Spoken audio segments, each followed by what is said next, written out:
Chapter 41. Colette. And Quat. Will you be okay? And Quat. Merrick asks me, his voice low as his eyes stare into mine. I cross my arms over my chest, trying to show the indifference I don't feel. And Quat. Of course I will be. And Quat. I tell him, pointing over to Penny. And Quat. I have Penny to keep me safe and entertained. And Quat. And Quat. What has he not been entertaining enough for you? And Quat. Hayes asks, slapping his brother's shoulders, laughing. His laughing ceases when he notices Merrick and I exchanging a look of irritation, and he puts his hands up, taking 2 steps back. And Quat. Noted. You both need to get laid. And Quat. He grins before turning and walking out the door. And Quat. If you want, I can stay and we can. And Quat. I'm fine, Merrick. And Quat. I mumble. And Quat. Truly. I have Penny, and if I'm being honest, I could really use some girl time. And Quat. He nods, looking at Hayes and then back at me with an unreadable expression. And Quat. I won't be gone long. And Quat. He mutters, slipping out the door. He leaves it open, probably hoping I will watch him walk away, but I have better things to do than stare at him as he walks away. But I know I'm kidding myself thinking I won't stare at him till he disappears into Hayes's room with him. It feels weird, watching Merrick as he walks away with Hayes, taking him to his room just down the hall. It doesn't matter if he will be gone for seconds or hours. I am used to his presence yet again. But with Penny being here, he now feels safe, giving me a little more space. At least, for now, that is. And Quat, Sue, and Quat.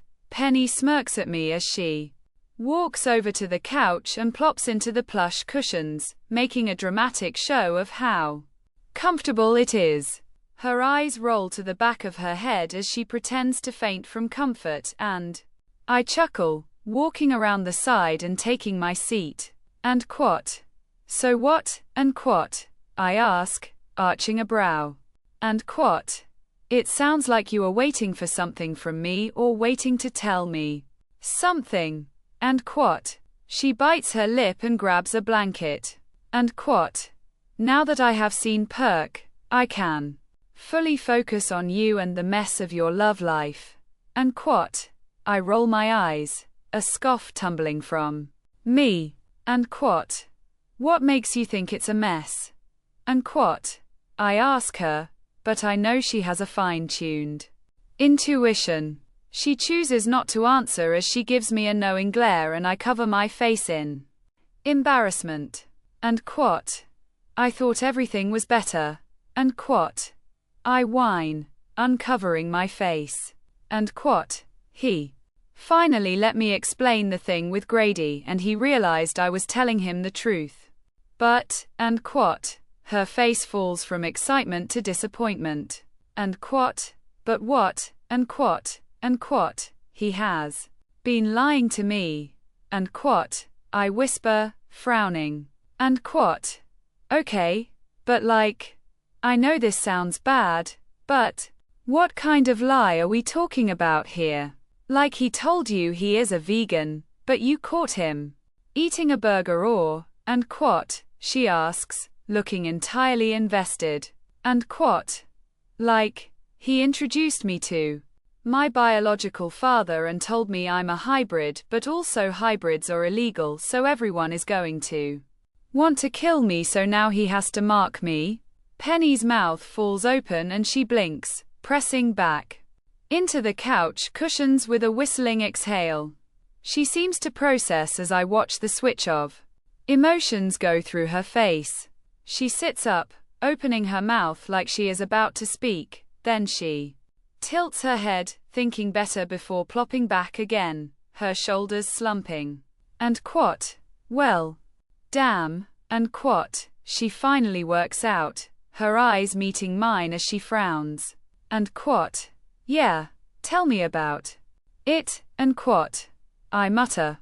And quat. So he didn't just screw up, he fucked up sideways and upside down. And quat. I chuckle, relishing her tiny humor slips that make it feel like it's not as serious as we both know it is. Merrick has put me in a strange pickle indeed. And quat. Yep, and quat. I say, popping the P with my lips as silence falls over us. And quat. So how does that work? Also, who is your dad? But how did Alpha know? And quat, she says, her brain catching up with the words I told her finally. And quat. There is a lot to unpack here. And quat. I chuckle. And quat. Yeah. Abandonment issues, never feeling like I fit in, my uncle and cousin hating me and raising me like a freaking maid. And quat. And quat. How are you doing? And quat. She asks, pushing forward and moving closer to me. And quat. I really don't know. And quat. I shrug. And quat. 1 minute, I think I'm okay with it. The next, I feel like the rug is being yanked out from me all over again. And quat. And quat. I can't even imagine. And quat. Penny says softly, reaching out to pat my folded hands that rest in my lap. And quat. My mother and father were mates. And they loved each other and wanted to make it work. But someone found out. I guess I grew up with them until I was 10. I apparently knew him as my dad and living with my mom near the water. And quat. And quat. Water. And quat. She asks. Then it's something clicks in her brain and she makes an oh face. And quat. Yeah. Ever met a siren? And quat. I tease her, and she shakes her head. And quat. Nope. Never been to the ocean. And quat. She shrugs.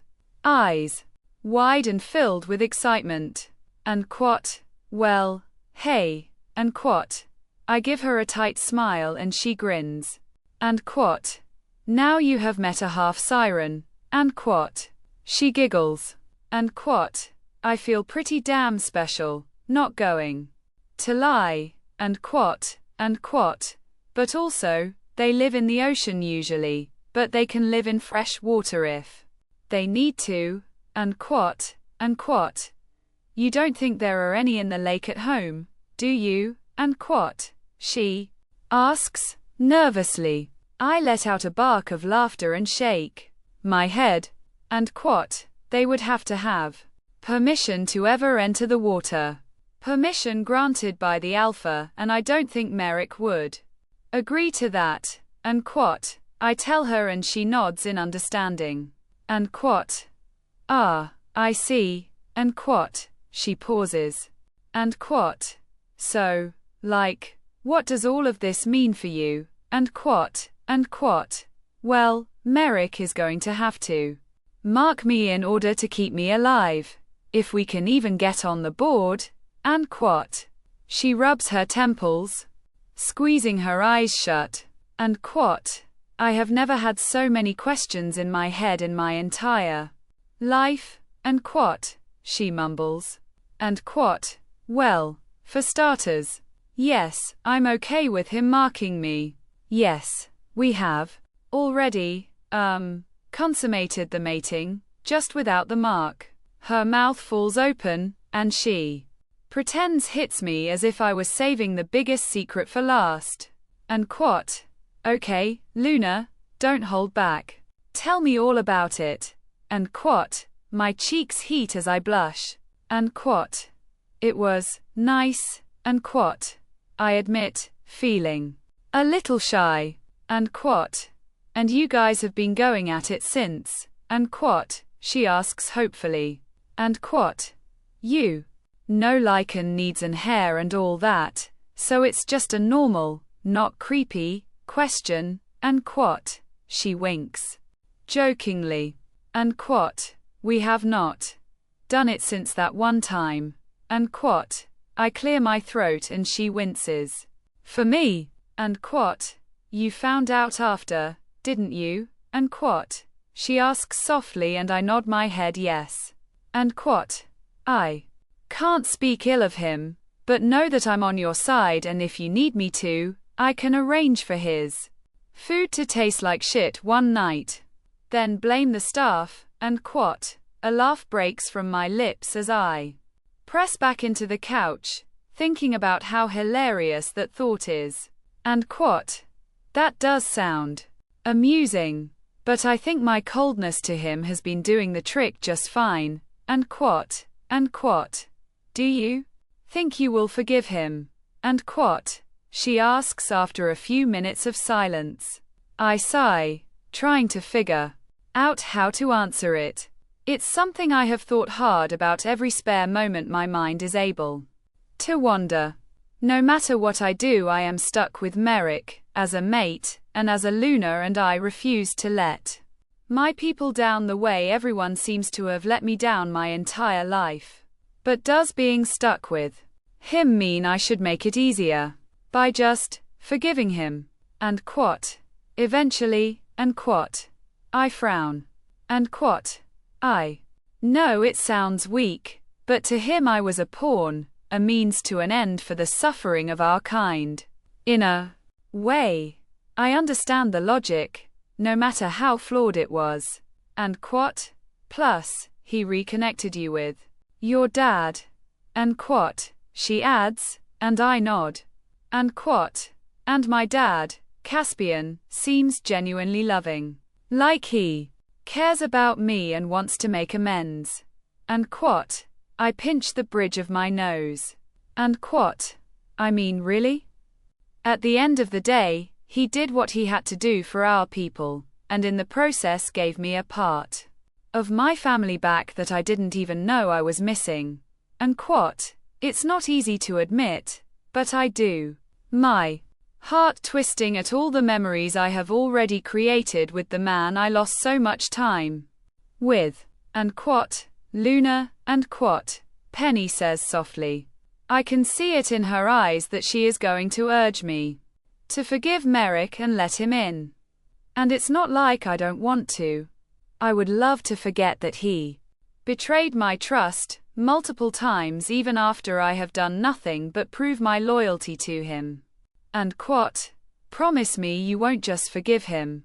And quat. I blink at her, then I stick my index fingers in my ears, twisting them like there may be something stuck inside the canal. Something that is forcing me to hear things. And quat. Oh, I'm sorry. I think I may have missed what you just said. And quat. I say and she sighs. And quat. Alpha fucked up. And quat. She exhales. And quat. Your relationship, the unsteady ground it is on, affects us all. We need a unified front. Yes, but we deserve a Luna and Alpha who understand actions have consequences. And quat. And quat. So you think I shouldn't forgive him? Then, and quat. I ask, hating that thought. Not that I have thought much about forgiving him. He screwed up. He needs to atone for it. But my traitorous heart doesn't realize that Merrick lied to us. It doesn't care that he placed us in a heap of danger, or that he has a valid reason. Damn it. And quat. No, that's not what I am saying at all. You need to be a unified front. What I am saying is, make him grovel, then make up. And quat. And quat. Groveling does indeed sound nice. And quat. I admit. Then she smirks. And quat. Mark each other first, then have him grovel. It might help if you can feel his sincerity. And quat. She winks at me and I chuckle, just as the door opens and none other than the topic of conversation walks in. And quat. What are you two discussing? And quat. He asks, looking between Penny and me like we are plotting his death. I shrug, and Penny grins before mirroring my movements. And quat. just girl talk. And quat, she grins and he frowns. And quat, why does that feel like it's bad for me? And quat, well, it's definitely not good for you. And quat, I mutter, a tilt to my lips. And he arches a brow like he is egging me on. Oh, the ways this man is going to have to suck up will be fun. Chapter 42 Merrick. And quat, where is Colette? And quat, Hayes asks as we exit the massive white mansion, heading into the back garden, the sun high in the morning sky. And quat, she is with Caspian. And quat, I mutter, looking around to be sure no one is listening. And quat, it's interesting how not upset she is with you. And quat, he furrows his brow. And quat, ha. And quat, I snort. And quat, I get the feeling that no amount of remorse will save me from my life of groveling. And quat, Hayes smirks and shakes his head. And quat, you groveling does sound pretty entertaining. If she is smart, she will drag it out for as long as possible. And quat, he pauses as I frown, then he continues to stare. His heavy gaze unearths my brotherly annoyance with him, and I exhale heavily.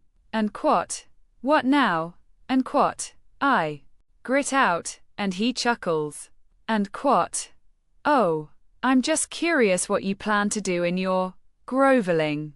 Will you get on your hands and knees while begging? Lavishing her with presents? Making every promise in the world to make her stay? And quat, shut up, Hayes. And quat, I grumble and look away. I'm not quite ready to admit to him I've already done my begging. It feels like a betrayal of that intimate moment between her and I. But truth be told, begging is the beginning of what I will do.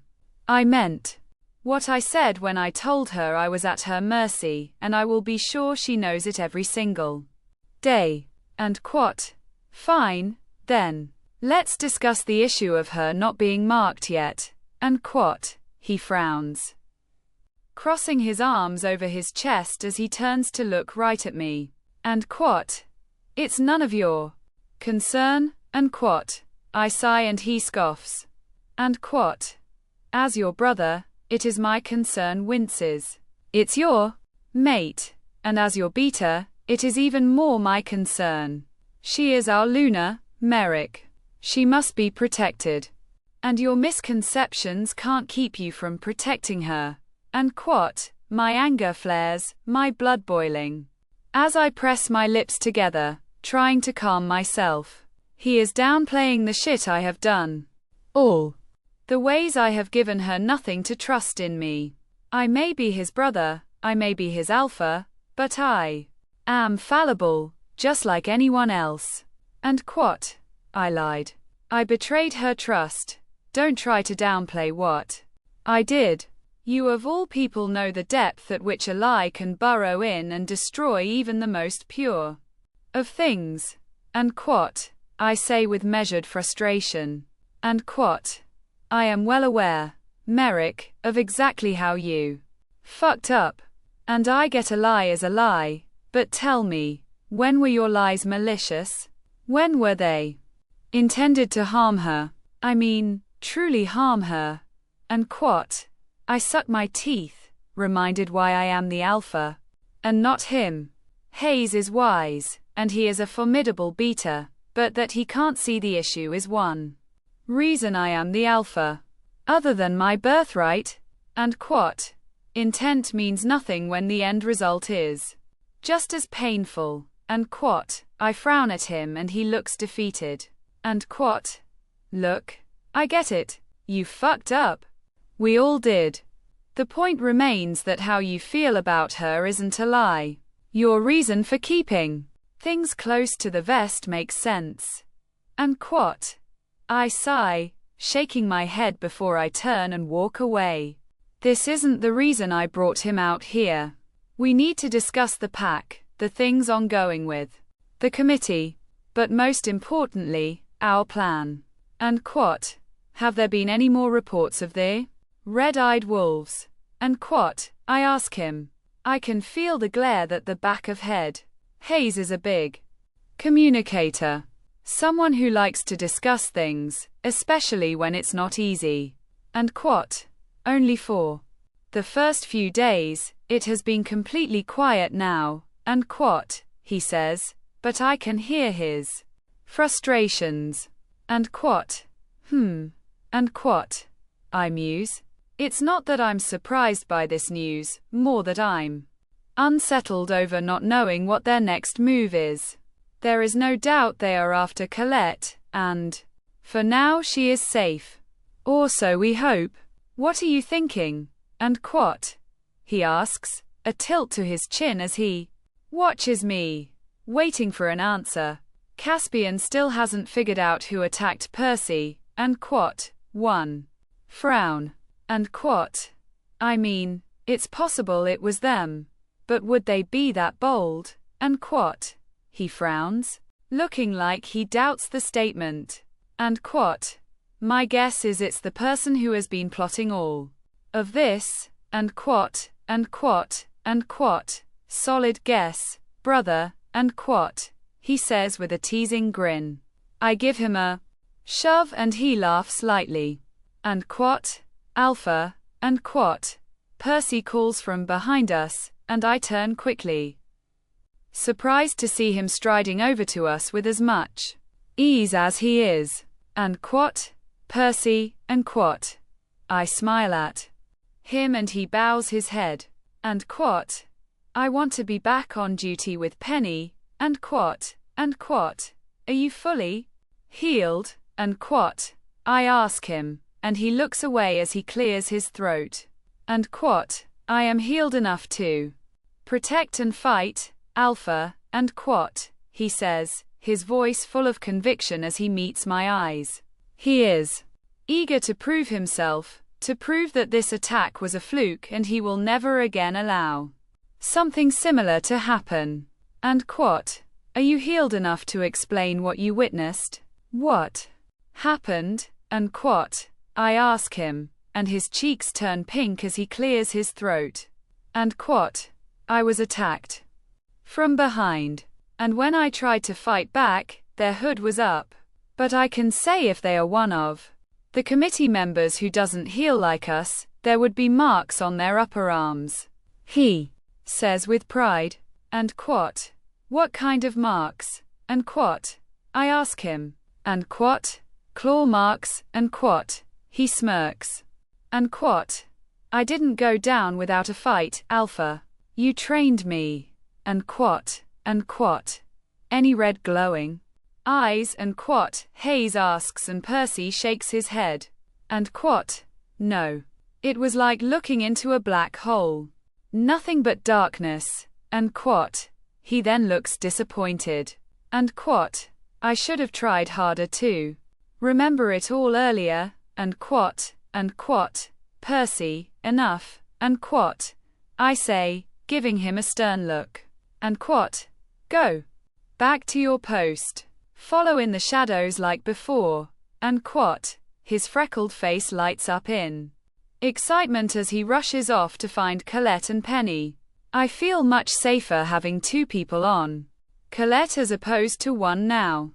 And quat, how are things in the pack? And quat, I ask Hayes as we watch Percy disappear into the mansion. And quat, good. And quat, he reports, stuffing his hands in his pocket. And quat, they are eager to have their Alpha and Luna back at home. And quat, I nod in understanding. We are both eager to be back home. Mad at each other or nod. I do know that Colette sees the pack as home. Those people are here people now, and she cares. She truly cares. And quat, soon enough. And quat, I sigh. Then I shake my head. And quat, Caspian is aiding us in every way he can. So hopefully when we come home we have the protection we need from those wishing to cause us harm. And quat, a loud crashing sound comes from the trees, startling both Hayes and me as we watch the woods cautiously. Then it sounds again, this time a feral animal cry breaking through and making the birds flee in fear. And what in the hell, and Hayes murmurs as we both step closer, knees bent and hands up, waiting for an ambush of some kind. Fire licks up a tree and up into the morning skyline, smoke billowing out as I watch Caspian sprinting from his balcony as Elm rushes around the corner. All of the council members stop near us, watching as the wood ignites faster than lint to a flame. Water floats up from the small creek, funneling into the trees as vines and fresh greenery spring from the earth, wrapping and twisting together over the fire, choking it out. Florence panics, pacing up and down, her hands in her hair as she looks at Johannes, and the two argue back and forth, ending with her shoving at his chest angrily before she takes off. The red-headed petite dragon stands next to Elm, drawing in a deep inhale as the flames come barreling toward her. She inhales them as if she is sucking in a spaghetti noodle, leaving behind only the smoke. I make an effort to scan the crowd, watching as everyone looks shocked and murmuring. Colette catches my eye as she moves over to me, entwining her hand in mine as she gapes at the damage. And Florence is gone, and she whispers, leaning closer to me like she is worried, putting on a show, but I eat up her closeness. And she was here, but then she argued with Johannes. And I murmur, and her eyebrows crinkle in the cutest way. I bite and back a smile, watching her as she thinks. And they seem too obvious. And she mutters and I smirk, loving how quick she picks up on things. And I would agree. And I tell her, and she frowns. She looks over at her father and he makes a concerted effort to look around before sliding a glance and a gentle nod in our direction. He looks tired, like perhaps all the training with Colette and not this is hard on his body, especially since he has been out of the sea for a little while. And I have asked Penny to wander, see what she can, and hear what she can hear. And Colette tells me. And and who will be with you? And I ask her. And she smiles. And other than Percy. And she tilts her head to the side, and I hide a smile, giving a gentle nod. And yes, other than him. And I agree, and she shrugs, a stunning smile breaking over her lips as she looks up at me. Pat. And I had a conversation with Caspian. And she swallows, her cheeks growing heated as she licks her lips. And oh, and I ask, arching a brow. Colette looks to my side at Hayes, who chuckles and wanders away. And I was hoping you could spend time with me tonight. We have some unfinished business to attend to. And she whispers. My stomach does somersaults and I clear my throat, my clothing suddenly feeling restricting. And Colette. And I say, frowning. Shit. I want this from her. I want to mark her. And feel her teeth sink into my neck, finally finishing this little dance between us. But I wanted us to be fixed. I wanted it to be a choice she could make this time rather than something she feels she was cornered into. And no. And she shakes her head. And you are groveling. And this is my first demand. And I feel conflicted, my lycan and me jumping for joy, but that reservation is still there. That fear or worry that this will make things worse. That I will have to hear and fear exactly what she really thinks and feels for me. What if I find out she's been lying to? What if Colette never cared for me in the first place? Chapter 43. I swallow roughly as I follow Colette into the room, her hand in mine, leading me after Caspian sent everyone to their respective rooms. For the time being, no one is allowed out until he has a chance to talk with each person individually, which means I am locked in a room alone with the only person who makes me nervous now that she has made her demands. Colette tugs on my hand, but I resist her as she tries to pull me further into the room, the door just closing behind me as I look at her. Shit, she is stunning. She carries an air of determination, nervousness swirling in her deep brown eyes, but I can sense she is resolute. Colette is putting her foot down. She is making this demand, and even with it coming from her, I feel hesitant that this is something she wants. This is a game we've been playing for so damn long already. She asks. I refuse even though I crave it too. And quat, we don't have to do this now, and quat, she whispers, taking a step toward me. And quat, is this what you want? And quat, I ask her. And she drops her gaze from me. Her dainty hands come before her and she fiddles with her fingers.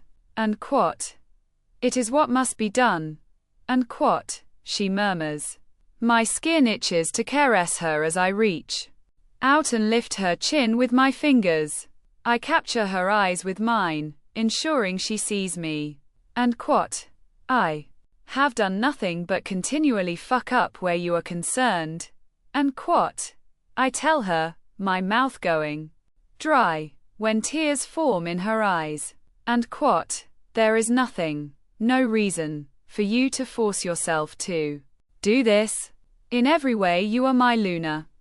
A bite mark in the heat is passion does not negate that. And quat, she frowns, then she takes another step closer so our bodies are near pressed together. And she sighs heavily. Colette leans forward, her forehead pressing to my chest as her arm slides around my back and she hugs me. A simple action, something so small, yet it feels mountainous as my emotions spring forward and I just need to hold her. My arms slide around her body, taking the time to appreciate how much full her body has gotten since I'd first held her in my pack. Colette had been sickly, a weak and thirsty hybrid, one needing water and care, neither of which she got. But since moving with me, since being here and learning her new skills, she has more meat on her bones, a deeper cube to her hips, fuller breast, and even a softness to her stomach that I want to rest my head on. No longer is Colette a weak, scared girl. She is a strong, wise, and humble Luna, who always puts other first. And she is mine, truly meant to be mine. Even with all my fuck-ups, even with all my resistance, she knows. She feels it, I hope. And quat, Merrick, and quat, she whispers. I glance down at her as she lifts her head and looks up. My heart stutters in my chest and the air feels thin. And quat, I'm still so mad at you. And quat, I know. And quat, I murmur, unable to not touch her face as I reach and stroke her cheek with my right hand, my left holding her close, refusing to let her run away just yet. And quat, I have stipulations for us marking each other. And quat, she swallows roughly. And quat, anything. And quat, I rush out, not caring at all about what she demands of me. And quat, I want it to be done in water. And quat, she says. My brows come together in confusion, imagining a heated moment in the shower, the drops cascading down her bare breasts as I lap at them, her legs wrapping around my waist as I hoist her up and enter her. Yeah, this request sounds easy enough. And quat, yes. And quat, I rush out a little too eagerly. She grins and shakes her head. And quat, in healing waters. And quat, She clarifies, then she takes a deep breath. And quat. There is a bathing chamber. One meant for just siren use. Only my father has the key and he has given it to me. And quat.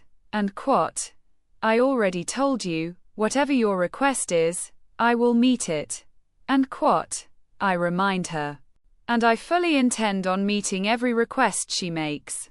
Admittedly, I am more excited about the healing waters than the shower sex. Though shower sex will indeed be in our future. Many, many times.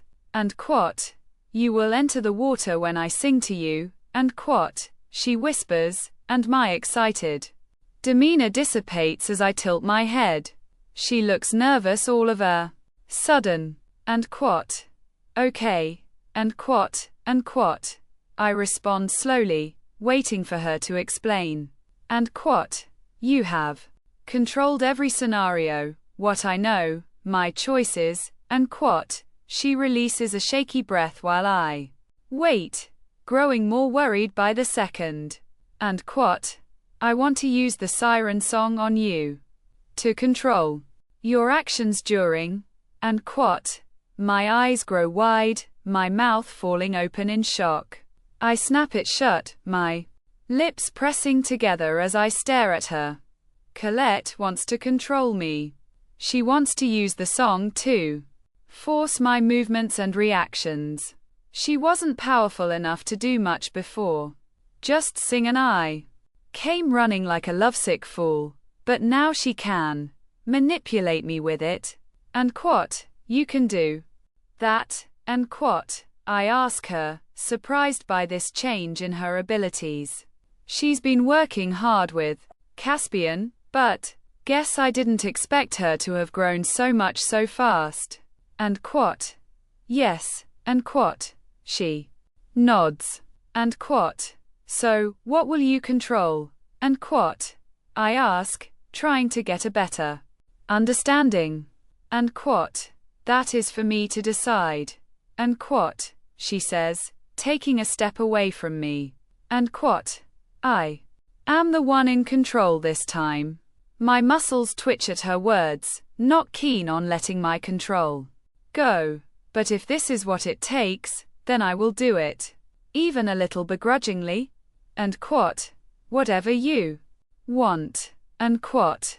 A knock sounds at the door and I move to it, hesitantly pulling it open to find Caspian standing in the doorway.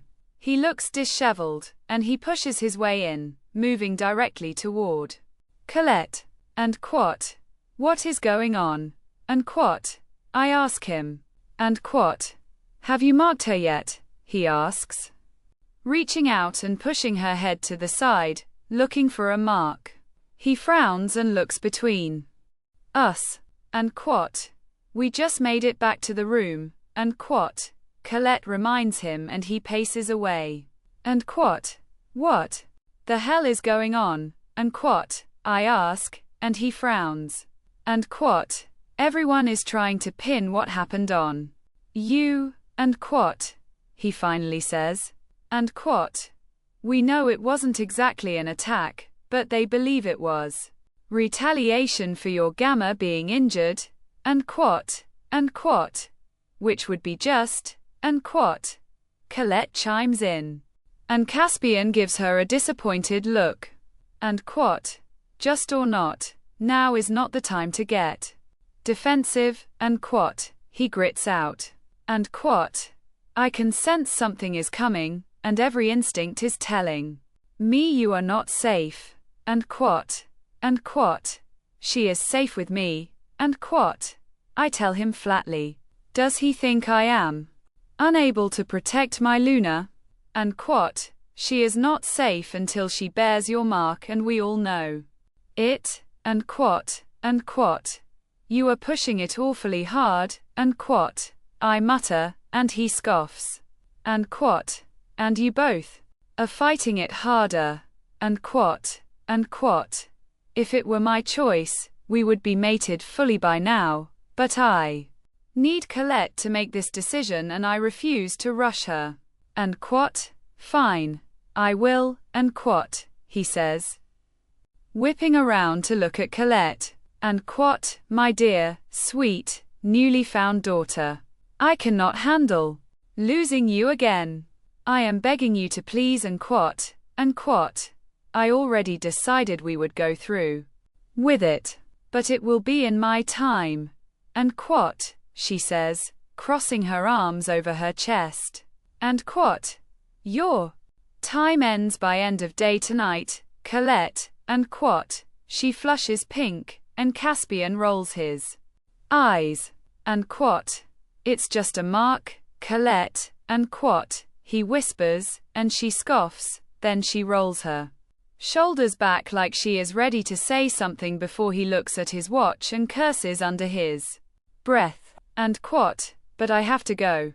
Brent is the first one on my list and I have a feeling it will be a very long day, and quat, Caspian rushes out just as fast as he came crashing in, and Colette and I are washed in awkward silence. She clears her throat and then walks to the dresser and pulls out a set of pajamas, tucking them under her arm. Then she tosses me a pair of boxers and walks toward the door, and quat, where are you going? And quat, I ask her and she gives me a soft smile, and quat, to bathe, you coming? And quat, she says with a sultry smile, and my throat goes dry. I try to swallow, struggling to get the saliva down as I nod yes. And quat, do you know where you are going? And quat, I ask her and she nods. And quat, of course I do. He told me a back way to get there. And quat, Colette says, exiting the door and taking a left. She opens a storage closet door after looking up and down the hallway. Then she drags me into it and pushes a mop bucket to the side. A back door opens behind the dump sink, and I follow her, shocked first that a door like this exists and second that she would know it. Colette steps through, and I duck, entering the small door before it slides back into place. And quat, Caspian has told me all about the little secret passageways in this place. He said it allows him to cut down on travel time from place to place, and quat, she explains. And quat, I see, and quat, I mutter, ducking under a massive spider web that barely clears her head. And quat, how do you know where we boing? And quat, I ask her and she looks over her shoulder at me, a big grin on his lips. And quat, I can sense the large amount of water, and quat, she tells me, then she pauses and her body shivers. And quat, we are here, and quat, Colette pushes at a small door, breaking us into a massive room that smells of herbs and fragrant oils. I look at the massive pool of water, starting as a shallow body of water that grows deeper with every step. Petals dot the purple-tinted water and I watch as she closes her eyes and inhales it all deeply. And quat, you seem at home. And quat, I say with a gentle smile, and she blushes. And quat, water feels like home. And you also feel like home. And quat, Colette, and quat, I say, my voice barely a whisper, but she silences me as she places her clothes to the side and slips out of her clothes. Her bare skin is on full display for me as I watch her with hungry eyes. My lycan is near feral in my mind, telling me to strip no and chase her into the water, but my brains are telling me we have not yet been invited. So instead I take in the delicious view as her bare hips sway side to side, making my chest tighten and my body react in such a way that I am nearly in physical pain. She spins to face me and I feel my knees grow weak. Her perky breasts stare at me, practically begging me to come and cup them, knead them, kiss them. Colette is on full display and she knows exactly what it is doing to me. As she smirks and slowly walks deeper before dropping to her neck in the water. And quat, how does it feel? And quat, I ask her, nearly panting. She moans, her eyes sliding closed as she leans her head back to wet her hair. And quat, so good, and quat, she murmurs. Then, without knowing it, I am shucking my pants, my torso pulled free from my shirt as I move to the water, my feet toeing the waterline.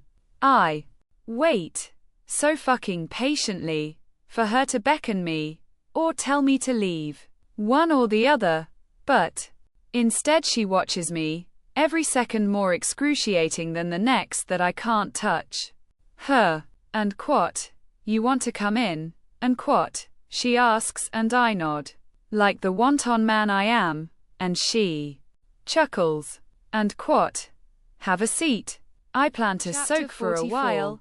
She is brazen, far more seductive and playful than she has been before. But that's what's so awe-inspiring about Colette. How quickly she adapts and changes.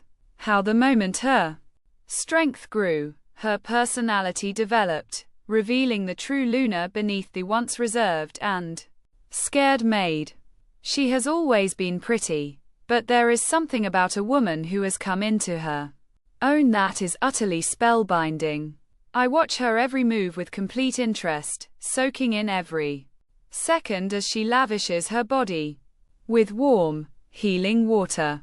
The way she dips her head back and her hair tumbles into the water, the way her muscles tense and release as she reaches up to tie her hair up in a bun, the wet strands dripping down her soft skin.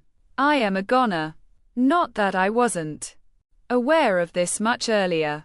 No, I knew early on I was in trouble with her. But watching her now, experiencing her confidence and her strength in one display of power over me, well, it's damn nigh intoxicating. I've never wanted anyone to be stronger than me before, to have a hold on me like their mate bond has done.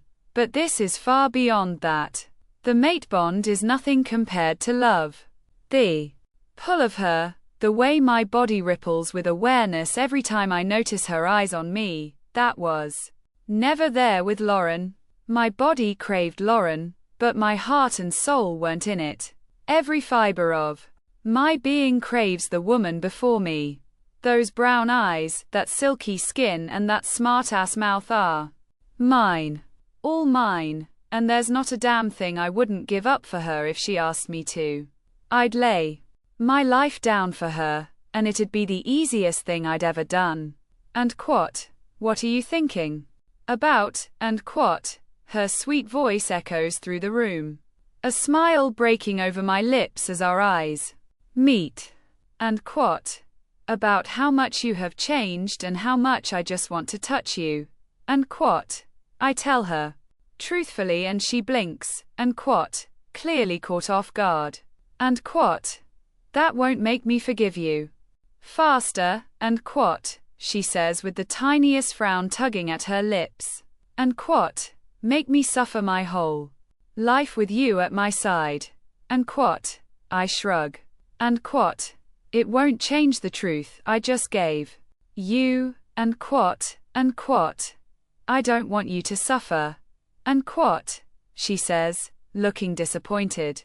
And quat, I want you to understand what it feels like to have no control. And quat, we both know that the oath I forced her to take won't allow her to control me completely.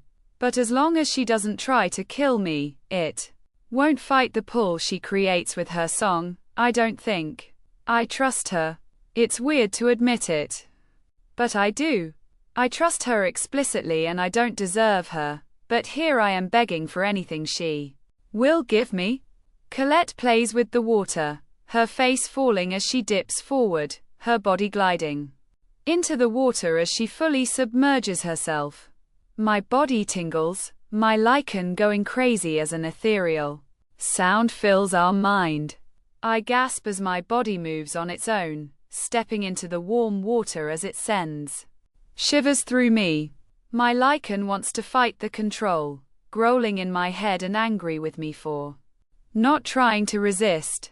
I silence him, reminding him this is for our mate. This is only the beginning of our penance, and we will bow down and accept it. It takes some convincing, but when he realizes I am right, he lets out a whine and settles. I can't make out the words of this song. She sings in a language I don't understand, but the melody wraps around me like a heated blanket, warming me to my core with thoughts of happiness and a gentle caress of a seductive promise. There is no hiding how aroused I am, my body vibrating with the need to get my hands on her, my muscles rippling as I move deeper into the water, a soft light emanating from just beneath the surface, beckoning me to it, and when I get there I freeze. I am unable to move or make a sound as Colette slowly breaks the surface. Her eyes peek up at me and my breath hitches when I feel her fingers glide over my torso. Her head tilts to the side as she stands and moves backward, beckoning me to follow with her gaze. There is no quelling the erratic heartbeat that rams at my rib cage, no pretending I'm not as entranced in her as I know I appear.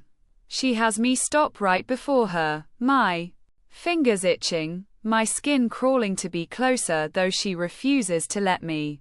A dissatisfied growl breaks from my lips and she smirks, more than satisfied. Colette traces her fingers up my chest and over my shoulders, feeling every groove of muscle I have before she grabs hold of me and spins me. My back presses into the side of the pool, the cool marble shocking me as I let out a surprised gasp. Then she steps closer and I can see how much she is fighting for control of her wolf as well. I say nothing. Calling her out on her own struggle would probably only lead to a much more painful blue ball situation than I'm currently in. And what do you want? And what? She whispers. And what? You, and what? I say, the word rushing out of me as easy as a simple breath of air would. It's true though. The very evidence of my wanting her rests in not just the southern region of my waist, but in my chest where my heart misbehaves, and in my being where my soul rests, begging for every piece of her. She smiles wryly and shakes her head. And what? What do you want me to do to you, and what? She asks. Her song hums through me like a thin wall in a cheap home. All the answers that come to mind are dirty enough to make her perfect cheek blush red and I bite back a vicious grin. Oh, the things I want her to do to me are plenty indeed. And what? Touch me. And what? I say in a husky tone. Her head tilts to the side as she plays coy and my body quivers with agonizing desire for her. Her fingers flit over my cheek as she smiles. And what? Here. And what? She asks, but before I can answer, she drags her nail down my throat and across my collarbone. And what? Or maybe here. And what? She asks. I don't answer. I can't. How can I when my tongue is pressed so damn hard into the roof of my mouth to control my actions? I fear I may cause actual pain soon. My eyes meet hers, her deep browns swirling with hues of blue that mesmerize me. Her fingers dance lower, her eyes never leaving mine as they dip below the surface. And what? Perhaps this is where you meant. And what? She whispers, the palm of her hand pressing against me, though she grips nothing. A moan rumbles through my chest, my eyes falling closed as my body acts on instinct and my hips grind into her hand. Colette clicks her tongue, and I snap my eyes open, looking at her.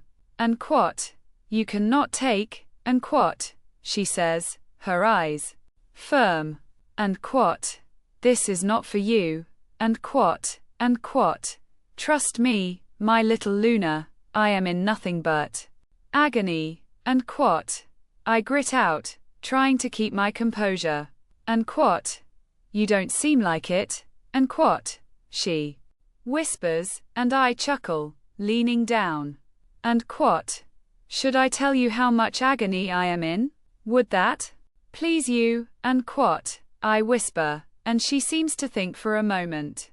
Then she lowers herself up to her neck in the water, and I gulp at how close she is to my only too happy member, waiting for her to do what she wants. And quat. Please, and quat. She smirks. And quat. Tell me, and quat, and quat. My fingers are on fire, and quat. I tell her, my voice a low rasp. And quat. Every time your skin is on mine it feel like 1,000 needles of pleasure tattooing your touch to my flesh. My chest aches like my heart will break free at any moment and land squarely in your hands. And quat. And quat. She hums, tapping her index finger on her chin like she is pretending to think about something. Then she slides back over to me, her fingers wrapping around me as my body shudders, and she looks up with large, innocent eyes. And quat. Colette, and quat. I whisper on a moan. And quat. And what kind of pain does this cause you? And quat. She whispers, and quat. Immeasurable, and quat. I tell her honestly. Chapter 45. I want to wrap my arms around her and seat her on me as I show her never-ending pleasure. I want to run my hands over every curve, every swath of skin, and pepper it with kisses while showering her with tender promises of a perfect future. But instead I fight my every urge, my very nature, to take the lead. And quat. And what makes this so intolerable? And quat. She asks, sounding slighted. And quat. It's the lack of touch. And quat. I shiver. And quat. I want to feel every part of you so damn bad. Colette. And quat. And quat. No, you want to be in control. And quat. She says, drawing her hand away. I look at her through heady eyes, her serious gaze doing nothing to diminish the throbbing erection she has fully fueled. And quat. I have surrendered to you fully. And quat. I tell her truthfully. And quat. Not yet. And quat. She shakes her head. And quat. But you will. And quat. She stands and rushes to me, pressing her body against mine as she reaches up, wrapping her arms around my neck. Her plush lips press against mine and I kiss her back, my mouth opening as she rolls her hips into me. I want to wrap my arms around her, but they are stuck to my side. And quat. Can I touch you back? And quat. I beg her, breaking our kiss for a mere moment, and she pauses, a smile on her lips. And quat. I like you asking permission first. And quat. She says. And quat. Is that a yes? And quat. I huff and she shakes her head. And quat. Yes. For now. And quat. I capture her lips again, my arms wrapping around her as I lift her up. Colette's slender legs wrap around my waist. I am so close to the point of entry, my lycan cursing me for not dropping her lower and taking her hard and fast. She moans into my mouth, my body alight as I eat. Every little sound she makes like it is the only sustenance I will ever need again. One of her hands slides down, tracing my arm as she moves it from her lower back to her ass. A feral growl releases from me as I slide my other hand and she tilts her head back, exposing her neck to me. My lips know immediately what to do as they latch onto her tender skin, and I rain down on her with gentle nips and licks. I move further down, finding the cusp of her perfect breast before I look up, begging for permission. She smirks and shakes her head no, and I whine in disappointment. And quat. You are punishing yourself. And quat. I grumble and she sighs. And quat. Fair point. And quat. She murmurs. Then she wiggles, my grip loosening as she tries to break free from my arms. My chest aches at the thought of her stepping away until she meets my eyes as she lifts one leg and I feel her slide down on me. And quat, fuck, and quat. I groan, low in my chest, my eyes rolling back in my head as her heat envelops me. She places her hand on my shoulder as she releases sweet little pants. Then she lifts herself before she drops on me again and I shiver. My fists clench as I try to keep from taking control. It's not until her hand slides up behind my neck and she pulls herself impossibly close that I meet her gaze and she nods, giving me free rein. In an instant, my body feels freer and I reach out, gripping her ass, lifting her and dragging her down my body. Meeting my thrusts midway as we both groan, her head falling back. And quat, Letty, and quat, her name tumbles from my lips and I close my eyes, fighting against the mounting pleasure that is coming on. Too soon, too fast, and quat, I'm close, and quat, she whispers and I reach between us, my thumb finding the sweet point between us as I massage it with a gentle circle. And quat, me too, and quat, I groan out. And she snaps her head up. She leans forward and grips me close, her lips nibbling on my ear. And quat, do not finish, and quat, she commands me. And quat, mark me, but you are not allowed to finish, and quat, in. And quat, what, and quat, my eyes go wide just as her teeth break my skin and I roar out, trying like fucking hell to stop myself from the climax that's just a half a thrust away. I am plunged into her mixture of emotions, the way she feels as she comes with me inside of her and I grit my and quat teeth before I grip her head and yank it to the side hovering just over her neck. And quat, are you sure? And quat, I whisper, my lips brushing over her skin, and she nods her head. Unable to catch her breath, my teeth sink into her skin, a popping sound ringing in my ears as water rains down on us.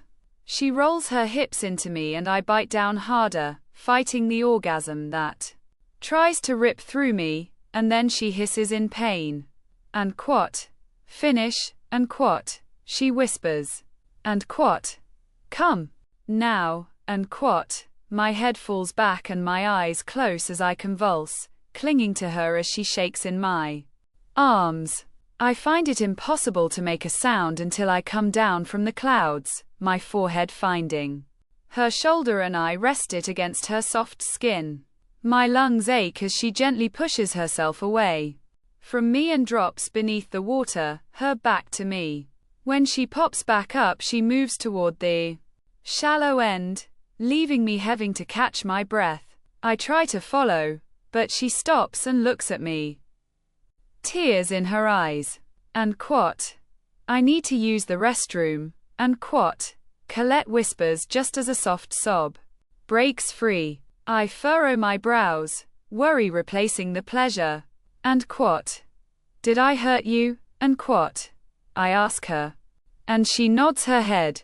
And quat, yes. And quat, I try to rush toward her but she grabs her clothing and rushing into the bathroom, leaving me behind feeling reeked with guilt and self-hatred.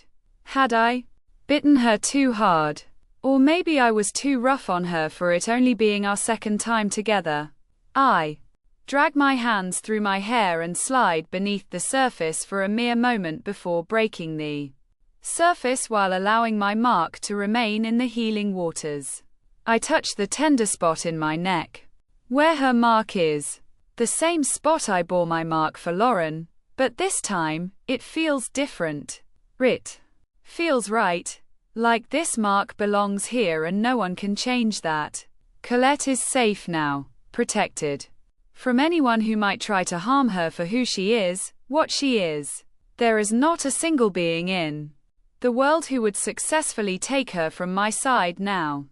I only hope she feels liberating in that, and not trapped. I try to rush toward her, but she grabs her clothing and rushing into the bathroom, leaving me behind feeling reeked with guilt and self-hatred. Had I bitten her too hard?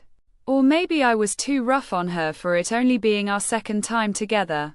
I tug my hands through my hair as I drop into the water, sliding beneath the surface for a mere moment before popping up, while allowing my mark to remain in the healing waters. I instinctively touch the mark, the same spot I bore my mark for Lauren, but this time, it feels different. It feels right, like it belongs here, and no one can change that. Colette is safe now, protected from anyone who might try to harm her for who she is, what she is. There is not a single being in the world who would successfully take her from my side now. I only hope she feels liberated in that, and not trapped. And quote, I thought I might find you here, and quote, I hear a voice, and I turn to see Ezra walking through the door, and quote, and why would you think that? And quote, I frown. And quote, mostly because Caspian told me I could find you here if you were not in your room, and quote, he shrugs. Then he pauses, looking at me, and then glancing around. And quote, where is Colette? And quote, he asks, worry in his voice. And quote, she is getting dressed. And quote, I inform him, and he nods. And quote, is there a reason you needed to find us? And quote, I ask him, an unease rippling through my mind. And quote, Caspian has discovered who injured your Gamma. Percy. And quote, he says simply, and my eyes grow wide.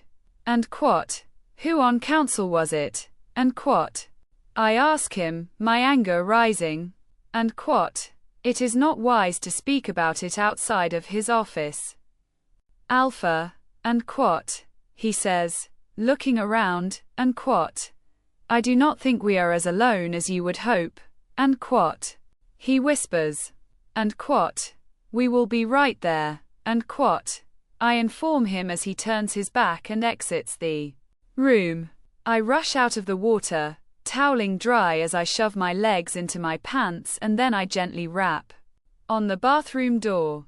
And quote, Colette. And quote, I call softly and I hear her sniffling.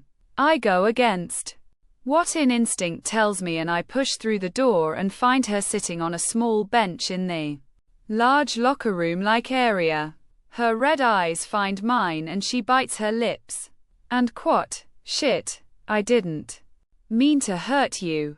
And quote, I mutter, my heart aching as I fall to my knees before her, reaching up and wiping her tears away as my fingers tingle.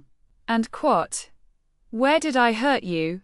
And quote, I wanted to be mad at you, BB, but and quote, she hiccups. And quote, Merrick, I can feel it all. And quote, she murmurs.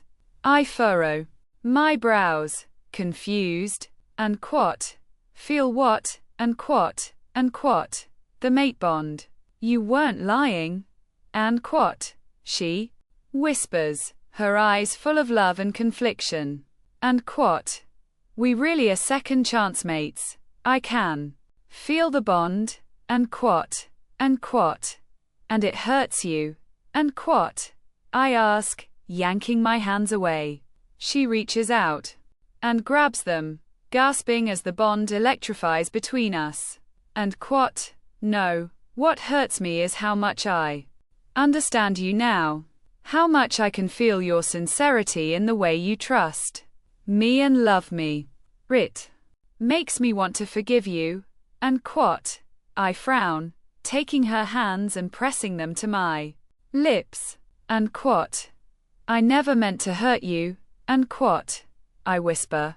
And quote, and I am so sorry that I ever thought I was being wise. I am sorry for hurting you, lying to you and tricking you, for all of it. And quote, damn it, I hate that. I can feel how sincere you are. I want to be mad at you, and quat. She grumbles and I laugh. I know I shouldn't, but she is so damn cute as she pouts. And quat. I promise I will still make you mad. Just not as mad, and if down the road you remember how mad you are or should be, you can take it out on me then. And quat. I pull her to me, dropping a kiss on her forehead. And quat. But right now, we have to go see your father. He has an update on Bercie's attacker. And quat. And quat. What? And quat? She asks, jumping up, shocked. She grabs my hand and rushes toward the door, the bond fluttering across our skin as smiles, then clears her throat and yanks me out the door. Chapter 46. And quat, Colette and quat, my wolf wars with me, whining and reminding me he was telling the truth. We are mates, truly and whole, fated to be together. Him as my alpha, me as his Luna. But fate doesn't erase the lies and the hurt he has brought me. Trust is more than love and mating. It's showing up for each other. It's expectations being met and open communication. How am I supposed to forgive him for failing to meet 2 of the 3 requirements? I know in time, the feeling of betrayal will fade and the bond will nearly erase it along the way. But I need him to fully grasp how it felt to be branded as not only untrustworthy but set up to fail when he wanted to trust me. And quat. Are you okay? And quat. Merrick asks, his hand sliding up my arm as he rubs it lovingly. His warmth oozes into through the bond, the purity and the depth of his emotions both terrifying and beautiful. And quat. Let's just see what is going on. And quat. I say, avoiding the question. And quat, Letty, and quat, he says, his voice dropping low as he stares into my eyes. I am certain he can feel my inner fight, just as I can feel his glow of warmth. And quat, now is not the time, Merrick, and quat. I tell him firmly and he frowns, then he nods. I push the door open. Caspian, looking up, an unusually icy look on his face, and I look around the room, seeing Johannes in the corner with Elm. And quat, you just invited yourself in, huh? And quat, Johannes snorts with disdain. I roll my eyes, really sick of this asshole's snide remarks. And quat, we were invited, so I assumed he would be expecting us. And quat, I retort, and his eyes widen, a little shocked by my annoyance. The fact that he is here, along with Elm, makes me think that one of the 2 men were involved in trying to hurt my gamma. A gamma I happen to care very much about. And quat, knocking is respectful, and quat, my dad says, and I bite back another annoyed response, instead of realizing that he is right. I can be informal when it is just us, but in front of the others we are putting on a show. No one can know, not yet anyway, who I really am. And quat. I apologize, and quat. I sigh, bowing my head in respect. And quat. You are correct. I am just eager to have some answers. And quat. And quat. Our gamma is important to us, and when we heard there was an update, we got a little excited. And quat. He says, with an air of authority. And quat. We meant no disrespect. And quat. And quat. I can understand that tensions are high, especially after what we are assuming was an attack. And quat. Caspian says respectfully, but I see a glimmer in his eyes, the hidden tenderness he has for me, and I give him a soft smile. And quat. Thank you. And quat. I say, then I look around the room. And quat. May we sit down? And quat. I ask. And quat. Yes. And quat. He clears his throat. And quat. Please take a seat. These 2 have something to share, and I hardly think being here is necessary for me, Johannes complains, but Caspian silences him with a glare. Are you not at fault for Percy's incident? Merrick asks, choosing to stand behind me as I take a seat. You think it was me who did it? He snorts. Typical, You have a history with our kind, Yes, I either screw them or I kill them. I don't beat on barely of age children and leave them for the hell of it, His comment clearly makes him feel proud as he flashes a big knowing smile at Merrick. But I don't feel the hatred I thought I would from him. Enough bickering, Caspian groans, rubbing his temple. It was me, Elm clears his throat, his eyes finding mine as I blink at him in shock. I look at the man with a usually calm demeanor, recalling our conversation. Why? Merrick asks, and I can feel he is feeding off my emotions. I don't believe Elm was the one who attacked Percy, and Merrick is feeding off of that. Does one need a reason? Johannes scoffs, rolling his eyes. Why are you here if it wasn't you? Merrick snaps at him, and Johannes' nose twitches as he tries to keep from saying another smart ass remark when Caspian glares at him. I overheard him discussing it with another council member, he bites out, then he glowers at Merrick and me. Look, I know I am in unforgivable dick. But rules are one thing I follow. No violence on council grounds. That is something I take seriously. You killed my father, Merrick says, his voice strong. But I can feel the pain of his loss lance through my heart, my eyes turning up to look at him as he keeps his eyes focuses on Johannes. I don't know why I did it. Elm breaks into the conversation. He looks remorseful, his head bowed in shame as he walks over and kneels at my feet. My eyebrows disappear into my hairline as I stare at him, shocked. I glance up at Merrick, unsure of what to do as he furrows his brow. What do?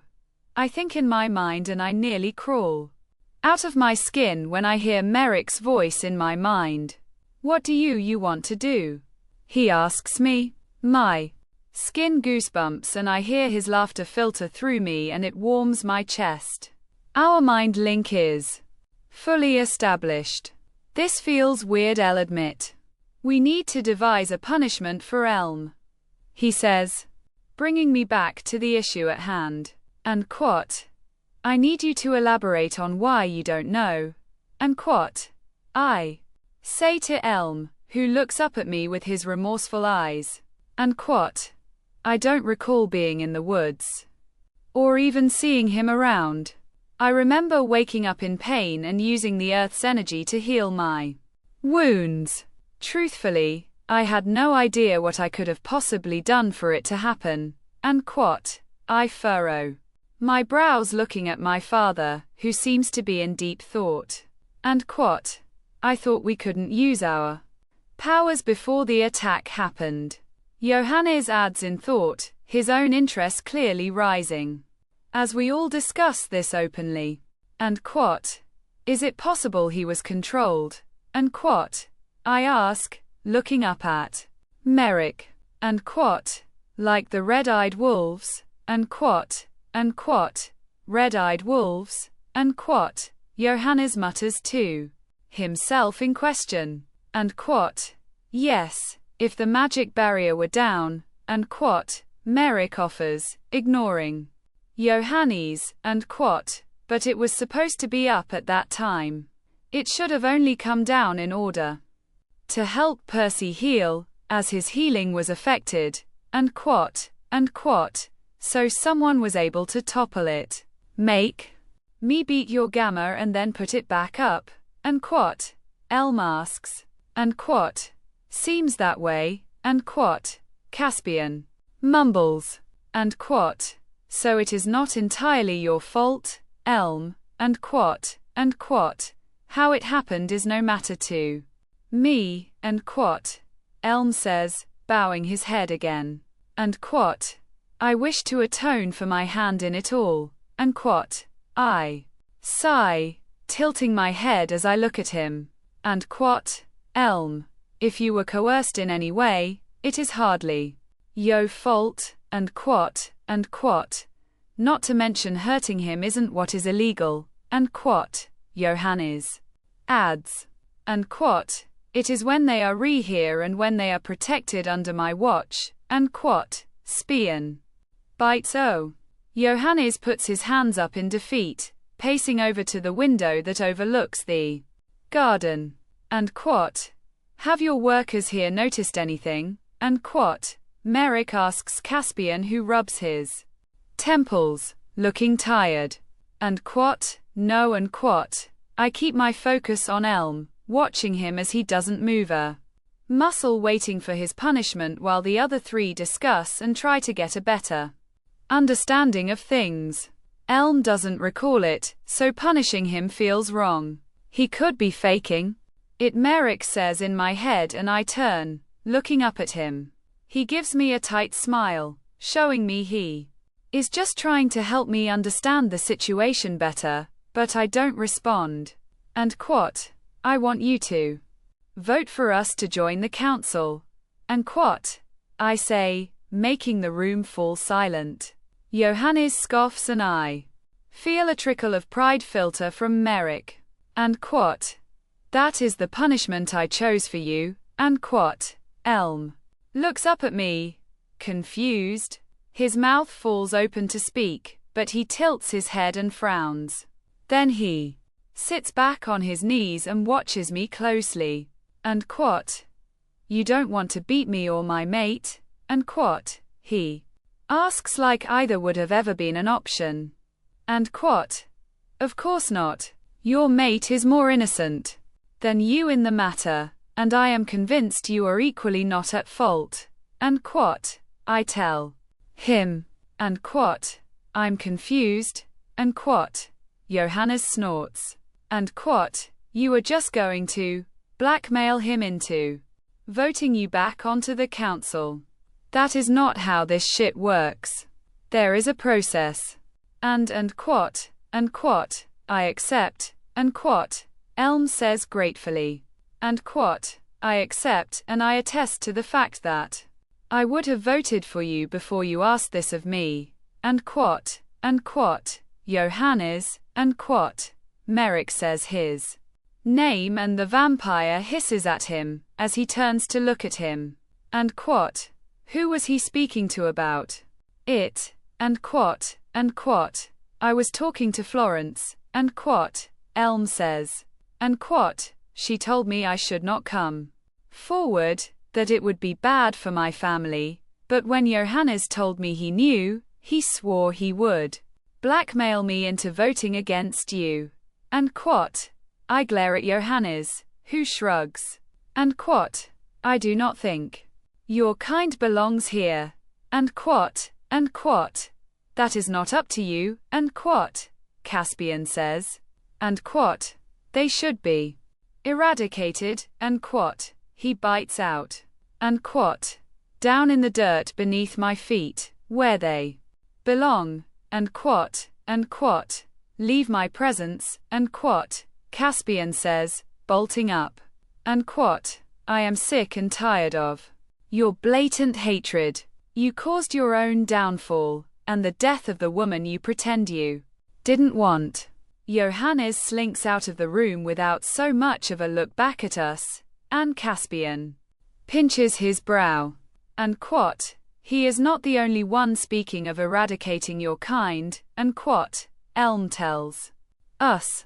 And quat, there are also rumors of a hybrid amongst the council members, and quat, Elm glances around. the room and then rubs the back of his neck.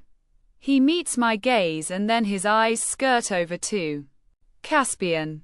And what? You know, and what? I whisper. He nods. And what? I knew during our real talk. And what? He agrees. And what? Being a fae, I can feel other elements.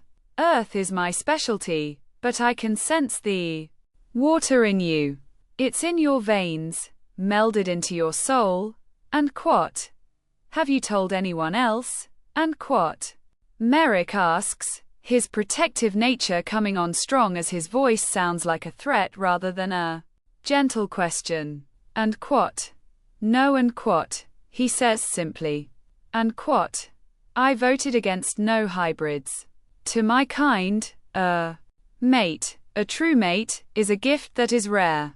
So if she was created from a union that was divinely given, she is supposed to be here. And what? And what? And the others? And what? I ask, swallowing the lump in my throat. And what? They do not think like I do. And what? His lips tilt down. And what? The very existence of a hybrid sets them on edge. The thought that someone could be more powerful is the only thing many of them fear. And what? And what? Even the dragons? And what? Caspian asks. And what? They were the biggest. Advocate to eliminate your hybrid child. And what? Elm says with a grim look. And what? Why are you just now coming out to share this information? And what? Merrick asks. And what? She is a gift. And what? He says. Simply. And what? A kind-hearted and genuine gift. It is rare to meet a humble leader of any of our kinds. And what? Merrick looks at me, a gentle smile on his handsome face. And what? She is special. And what? He murmurs. And what? How many others can you help turn to our aid? Caspian asks Elm. And what? Easier said than done, Caspian. And what? He explains. And what? But I can try my best with Brent and Florence. And what? And what? Florence will always side with the vampires. And what? Merrick sounds glum. And what? I wouldn't be so sure. She comes off like a sex-crazed harpy with a love for mischief. But she is calculating, and if she finds it in her best interest, she will switch sides without a second look back. And what? Caspian says, sounding tired. And what? I agree with Caspian. Florence has taken a strange liking to Letty. Let me see what I can do. And what? Elm says, before he gives us a nod, signaling his leaving, and he walks out the door, leaving it just Caspian, Merrick and I. And what? Any news on the fire? And what? Merrick asks. And what? Nothing yet. And what? He groans, plopping back into his seat. My father looks drained, his complexion pale rather than its usual sun-kissed glow, and his eyes are dull. And what? What now? And what? I ask him, and he shakes his head. And what? I wish I knew, but everything is happening so fast. No matter what plan I form in my head, by the time I even consider executing it, something else has happened. Your gamma being attacked, the woods setting on fire. Elm not recalling how or why he committed the crime against your gamma, the barrier coming and going as it pleases. Someone here is 10 steps ahead of us. At all times. And what? Caspian answers, sounding frustrated. And what? I would like permission to search the premises. The woods, everything. With Hayes. And what? Merrick announces. And what? I will come with you. And what? I offer. And what? No. And what? Both Caspian and him yell in unison. I scoff and roll my eyes. And what? If I am with Merrick, I am safe. And what? I tell them. And what? Not this time. And quat, he frowns. And quat, we do not know what is out there, what we will find, if anything. And quat, exactly, and I'm not completely useless. And quat, I frown, crossing my arms over my chest. And quat, I will mind link you every step of the way. And quat, he gives me a soft smile, feeling my worry for him through the blasted bond, and I roll my eyes trying to pretend that I don't care, but I do. We both know exactly how much we care for each other. Now. And quat, you marked each other, then? And quat, Caspian asks, sounding relieved. And quat, we did. And quat, I say, and he nods, pleased. And quat, good. Now we just have to get you all voted back onto the council. And then you will be truly safe. And quat, he murmurs, more to himself than to me. And quat, Merrick, you have permission to search the grounds with your beta. Please be careful. I'm not entirely sure who we can trust anymore. And quat, Merrick. And quat, I don't like this. And quat, Colette says, her tongue running over her teeth as she drills me with her angry eyes. And quat, are you worried about me? And quat, I tease her. And she crosses her arms over her chest. And quat, of course I am. Don't pretend like you can't feel it. Through the bond. And quat, she growls. She is right. I feel her fear and the way she doesn't want me to leave her side.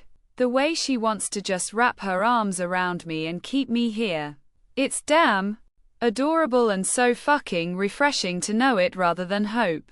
And quat, Letty. And quat, I say in a gentle voice, stalking toward her. She rolls her eyes, trying to be mad. And quat, Penny and Percy will both be here with you. And quat, you stupid fool. And quat, she sniffles. And quat, do you really think I care about me? It's you that I am worried about. And quat, am I not the alpha of death? And quat, I ask her, arching a brow, and she scoffs, her indignation only feeding the playful side of me. And quat, am I not the lycan king? And quat, you are my mate above all those things. And quat, she says. And her words spear me right in the chest. Her words surprising me as I blink at her, dumbfounded. And quat, am I that important to you? And quat, I ask her, and her shoulders drop, her eyes going sad.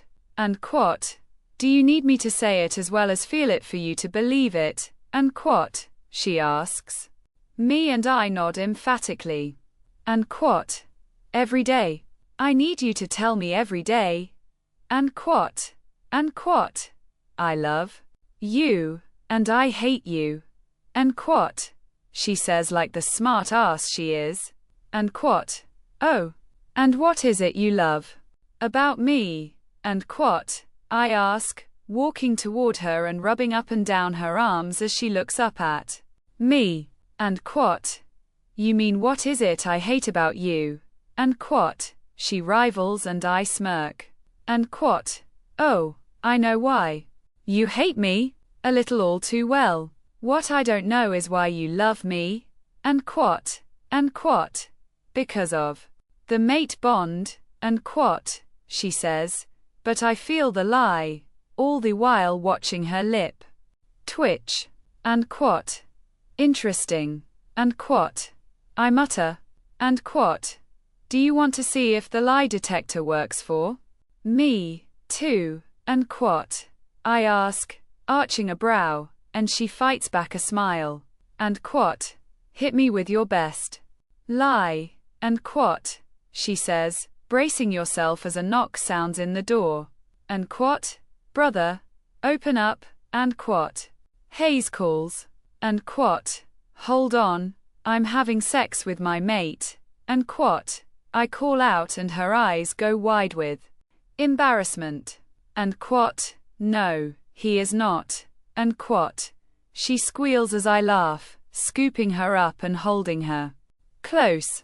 I run my nose along her jawbone, humming in delight as her scent nearly spirals me out of control. And quat. I want to be, and quat. I murmur and she scoffs. And quat. That's not a lie, and quat, and quat. No. It is not, and I will never lie to you again. And quat. I tell her sincerely. And quat. Merrick, we need to get a move on. We should have left hours ago. And quat. I hesitate to put her down. My heart is as full as my arms right now, and I feel the way her love trickles through to me even as she tries to hold it back as best she can. And quat. You promise never to lie to me again. And quat. She whispers, her eyes full of worry. And my heart seizes. I never want to make her doubt a word I say, and I know damn well she isn't done punishing me yet. But I've learned my lesson. No more lies, not for any reason. Ever. And quat. I swear. And quat. I tell her as she slides out of my arms, pressing her nose to mine. And quat. Good, and you promise you will come back? And quat. And quat. Easiest promise ever. And quat. I say, sounding cocky, but it's damn true. I always come back. Fighting is my specialty and there is no being better than me at it. She nods, stepping back and sighs. And quat. Good, because I have some fun punishment in mind for you once everything is all sorted out. And quat. She says. I lunge forward, pressing a kiss to her lips before I tear away and pause at the door, looking back once more and give her a gentle smile. And quat. Stay with Penny and Percy. And quat. And quat. I know, and quat. She groans as I pull the door open. And quat. Hey Alpha, and quat. Penny says cheerfully as she and Percy slide past me. Percy gives me a knowing nod and I leave them behind, finding Hayes leaning on the back wall. And quat. Well, damn, and quat. He says, reaching out for my neck. And quat. You weren't kidding. Look at the fresh mark. I slap his hand away, pretending to be mad, but I can't help the huge grin on my face. And quat. You look happy, brother. And quat. He says gently. And quat. I only wish I could find a mate to make me as happy as you are. And quat. And quat. One day, Hayes. I have a feeling you will find her and she will be a bigger handful than you are. And quat. And quat. You mean she will be as amazing as I am? And quat. He teases and I snort. And quat. If you say so. And quat. I mumble as we break into a run as we exit the building. We head for where the trees were blazing earlier, sniffing around and trying to find evidence or anything other than possible magic. Flames are easy for any of the council members here, other than Caspian and vampires who avoid flames. A glint in the sun catches my eyes in a nearby tree and I look up, seeing a metallic red canister. I place my hands over my eyes, shielding them from the sun as I move closer and Hayes sighs heavily next to me. And quat. Gas canister. And quat. He confirms. And my stomach falls. And quat. Shit. And quat. I grumble. And quat. Guess that rules out all the fire people like the dragons, wizards and fae kind. And quat. And quat. It rules out no one. And quat. I scoff. And quat. You don't leave shit like that behind unless you want it found. And you don't want evidence found unless you are trying to aim people in the other direction. And quat. And quat. Unless it is the red-eyed wolves. Because they don't give a shit about evidence. And quat. He reminds me. And quat. Yeah. And quat. I exhale. And quat. There is that option, too, and quat. I look around, moving deeper into the forest, with Hayes right behind me. And quat. I am leaning toward it being the red-eyed freaks, and quat, he says. And quat. The real question is, who controlling them, and quat, and quat. That is the question of the year, Hayes, and quat. I murmur a strange scent, catching my attention as I move further. My lycan goes on high alert, sensing something, and I can sense Hayes' lycan coming forward as well. And quat. What the fuck is that smell? And quat, he asks. I notice my vision going blurry and I realize too late we are waltzing straight into a trap. And quat. Hayes, I need you to force you lycan back, and quat. I say, doing the same to my own. He relents to me easily as my vision comes back in full force. And quat. I can't, and quat. He growls, his head shaking from side to side as he tries to control himself. I spin on my heels, grabbing him as his skin grows fury, and I force him to look into my eyes. And quat. You may not come out. Stay in human form, and quat. I use my alpha voice and his lycan retreats, Hayes gasping for air. And quat. What the fuck is going on? And quat. He asks, beads of sweat on his brow. And quat. We are about to be attacked, and we cannot use our lycans. And quat. I whisper low enough no other ears, but his can hear me. And quat. Fuck, and quat. He mutters, dragging his hands over his face. And quat. Let's do this shit. And quat. I turn slowly, trying to see deeper into the trees. But no one is there. And quat. You can come out. And quat. I call out, waiting for a response but finding none. An eerie feeling comes over me, and I can feel the magic creeping up through the grass. There is no fucking way I am playing in a magic landmine without my lycan. And quat. We should turn around. And quat. Hayes hisses and I nod in agreement. And quat. Yeah. I don't like this. And quat. We turn and walk casually away from the enchanted area, my lycan growing stronger with every step we take. I can see where the trees burned and I turn to look at Hayes, only to find he is missing. And quat. Hayes, and quat. I call out, keeping the panic from my voice as I search for him. And quat. Merrick, and quat. I hear his call out, pain in his voice as I charge forward. A hand grabs my wrist and yanks me to the side, and I nearly collide with him as he covers my mouth. And quat. They are playing tricks. And quat. He whispers. And quat. Merrick, and quat. His voice sounds again, the agony in his voice no longer hidden as I stare at my brother and watch him shiver in fear. And quat. What the fuck are we dealing with exactly? And quat. He hisses. And quat.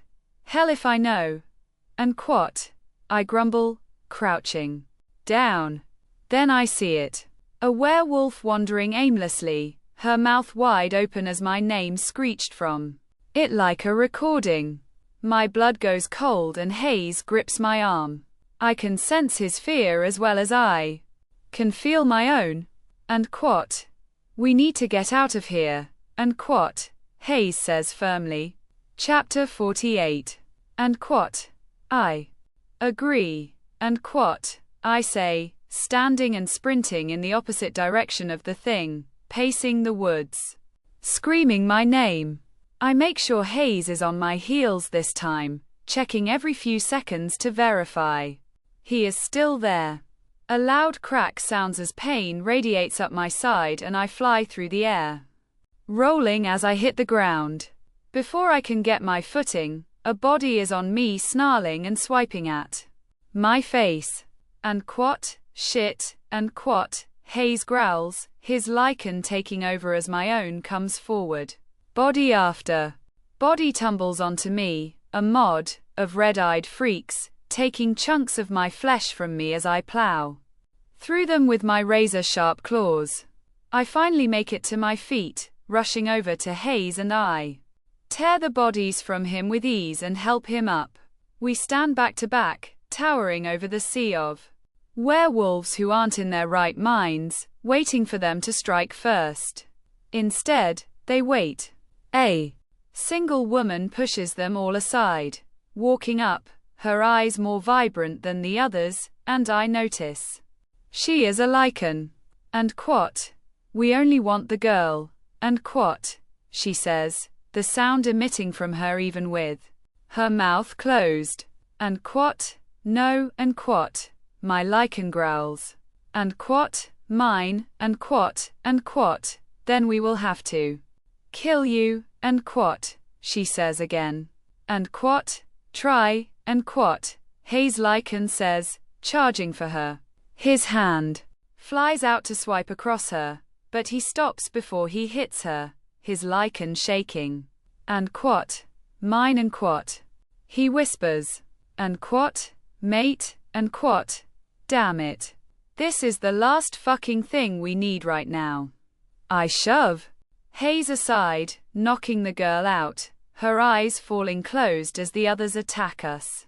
Hayes lycan whines hopelessly as he tries to get to the girl, but I growl at him, forcing him to focus. Now is not the time for him to fawn over his possessed mate. Right now we have to fucking fight to get out of here so we can inform the others who is behind this little bonfire. I tear through the zombie like wolves with ease, hope springing up that this might be a quick and easy fight after screwed we are. The beast swipes at me and I barely escape as I dodge to the right, spinning and coming out behind it. I lunge forward to attack and his head spins around, catching me completely off guard as I panic, his bulbous fist striking me across the face. I tumble back, my jaw throbbing as blood fills my mouth, and I snarl at him. I try to shake off the hit, but my eye begins to ache, and the vision grows fuzzy as I stand my ground. He hits me again, this time his fist colliding with my chest, a rib creaking from the impact as I stumble back, trying to catch my breath. Hayes slides up next to me, chomping and snarling at the fucking thing. We are going to have to tag team this thing if we want to win. I lunge low, Hayes going high as I sink my teeth into the animal's leg, yanking as Hayes topples him from the shoulder. The troll goes down and we hop on top of him, our claws slicing through his thick hide, blood oozing from him. He lets out a horrible screech and the ground rumbles beneath us. I stand up, moving back as I witness two others just like this one staring at us. Anger fills the area and I hiss at Hayes, who looks up. He sidles up next to me and we realize this is the one and only time in our life we may have to run from a fight. We sprint to the right, the only opening there is, and the further we go, the more I realize how fucked we are. They have led us right back into the trap. My lycan fights to stay in the forefront but loses as I shift back into my human form, and Hayes does the same. And quat, shit, and quat, he mutters, hands on his head. And quat, calm yourself, and quat, I murmur. And quat, we will be fine. And quat, my mate is a fucking lycan zombie bitch, and you hit her, and quat, he roars, shoving me. I snap at him, glowering in his and quat direction. And quat, get your shit together. I knocked her out, so we didn't have to kill her. And if you want to go make sure she is safe, you need to focus on fucking staying alive, and quat. He takes a deep breath, looking around as the ground shakes, the fucking beast's getting closer and closer by the damn second. I search where we are, no fucking clue. Which way is up? and I think about Colette. What will happen to her if I am gone? When she feels the bond break, if I die, she will come running and they will have her. That won't fucking happen. Not if there is a single breath left in my body. And quat, you go back and get Penny and Percy. Maybe Caspian will have someone he can spare, too, and quat, I tell Hayes. And quat, over my dead fucking body. Will I leave you alone out here? And quat, he yells. And quat, that is an order. Beta, you will go back and bring reinforcements. I am ordering you to leave me. And quat, I hiss and he winces, trying to fight the order. And quat, if you want me to live, you better get your ass moving. And quat, he looks like he wants to cry as he turns and sprints off. The second he gets away from this area, his lycan will come back and he will haul ass. I only have to hold off for half an hour. I may be able to do that. But then again, without my lycan, I am not nearly as lethal. My strength remains, and my agility too. But my razor-sharp teeth and claws won't be on the board anymore. The beasts finally arrive. And they don't slow down as they barrel toward me, trying to run me under. They tower over me now by at least 3 feet. I find a sharp rock as I slide under an oncoming plundering fist, and hammer it twice into one's leg. The beast seems unfazed as it kicks at me, striking me in the chest as I fly into a tree with a thud. I wheeze, standing as fast as I can before I dodge to the left. Stumble between trees, using them to help hide myself. All I can do now is play cat and mouse. And, for the first time in my life, I'm the mouse. Chapter 49. Colette and Quat. I stare out the window that I know is facing the opposite way that Merrick went. My stomach aches fiercely, my instincts telling me I need to go after him, but I push them away, knowing that I'm just anxious that he is no longer at my side. Penny warned me that the bond may be stretched too far for me to feel at times, though Percy chimed in to remind me it's likely that Merrick will also bury the bond. In order for me to not panic, if he finds something, he will likely close me out. Which seems far too like him. And quat, he is the lycan king, and quat, Penny reminds me. I roll my eyes and chuckle, trying to hide the nerves that twist and turn in my stomach, making me queasy with every passing second. And quat, when you tell me lycans are immortal, I will stop worrying. And quat, I tell her with a nervous smile and she frowns, reaching out to rub my arm before she bites her lip and looks at her brother. And quat, do you maybe want to go to the kitchen? And quat, she whispers. I furrow my brows, confused by her suggestion, considering we have a mountain of snacks that was just delivered. And quat, Penny, we are not leaving this room. And quat, Percy clips out and she frowns. And quat, being trapped in a room is not helping her anxiety, perk, and quat, she tells him and he presses his lips together. And quat, plus, Alpha didn't say she had to remain here, only that we have to remain at her side. Percy stands, pacing over to us at the window as he pulls aside the curtain and looks outside for a moment. Then, he releases a long breath and looks directly at me. It's strange to see how much he has changed. The way he went from excited young Gamma to a seasoned protector in what seems like such a short time. And quat, would it put your mind at ease to be closer to where he is, to watch for him as he comes back? And quat, he asks, arching a brow. I wrestle with the question. The only thing that will ease my mind is seeing and touching Merrick.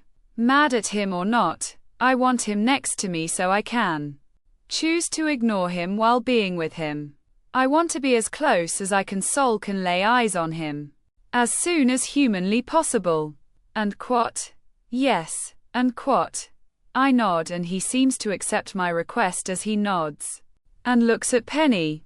And quat? To the kitchen it is, and quat, he says, but I can tell he isn't too pleased. As he walks to the door and holds it open for us. And quat? Actually, no, it's a bad idea and quat, he grits, rolling his head like he is trying to crack his neck. And quat? Percy, and quat? I call out to him. And he looks at me, a panic growing in his eyes as sweat beads on his brow. And quat? Are you? Okay, and quat? I ask as I watch his jaw tick and he shakes his head. And quat? Yes, Luna, and quat? He breathes, his eyes closing. And quat? Tell the truth, and quat? Penny insists, and quat? There is something wrong, and quat? Percy shuts the door, his face looking down at the carpet as he exhales. Then he drags a hand through his hair like he is contemplating how to put into words what is weighing so heavily on him. Then he lifts his gaze, his eyes bouncing between Penny and me, a bright red flickering in and out. And quat? Something is wrong, and quat? He pants, taking a step into the room. The room spins, feeling smaller by the second as I watch my sweet friend and Gamma fight the magical hold of whatever asshole has been plaguing us for far too long. And quat? What do you mean, and quat? Penny asks. And quat? What's wrong? And quat? Her eyes meet mine, the same fear in hers as in my heart, and she steps closer to him, placing herself between us, ready to fight her own blood to protect her Luna. My stomach twists, my chest tightening as my anger at the situation grows deeper. And quat? I am compromised, and quat? He hisses. Percy's already pale face grows more pale as he shakes his head. I feel off, like I'm not in complete control. There is a voice in my head, whispering things I shouldn't have in my head and I can't. Something is wrong with me. And quat? And quat? Penny? And quat? I whisper, taking her hand in mine, and quat?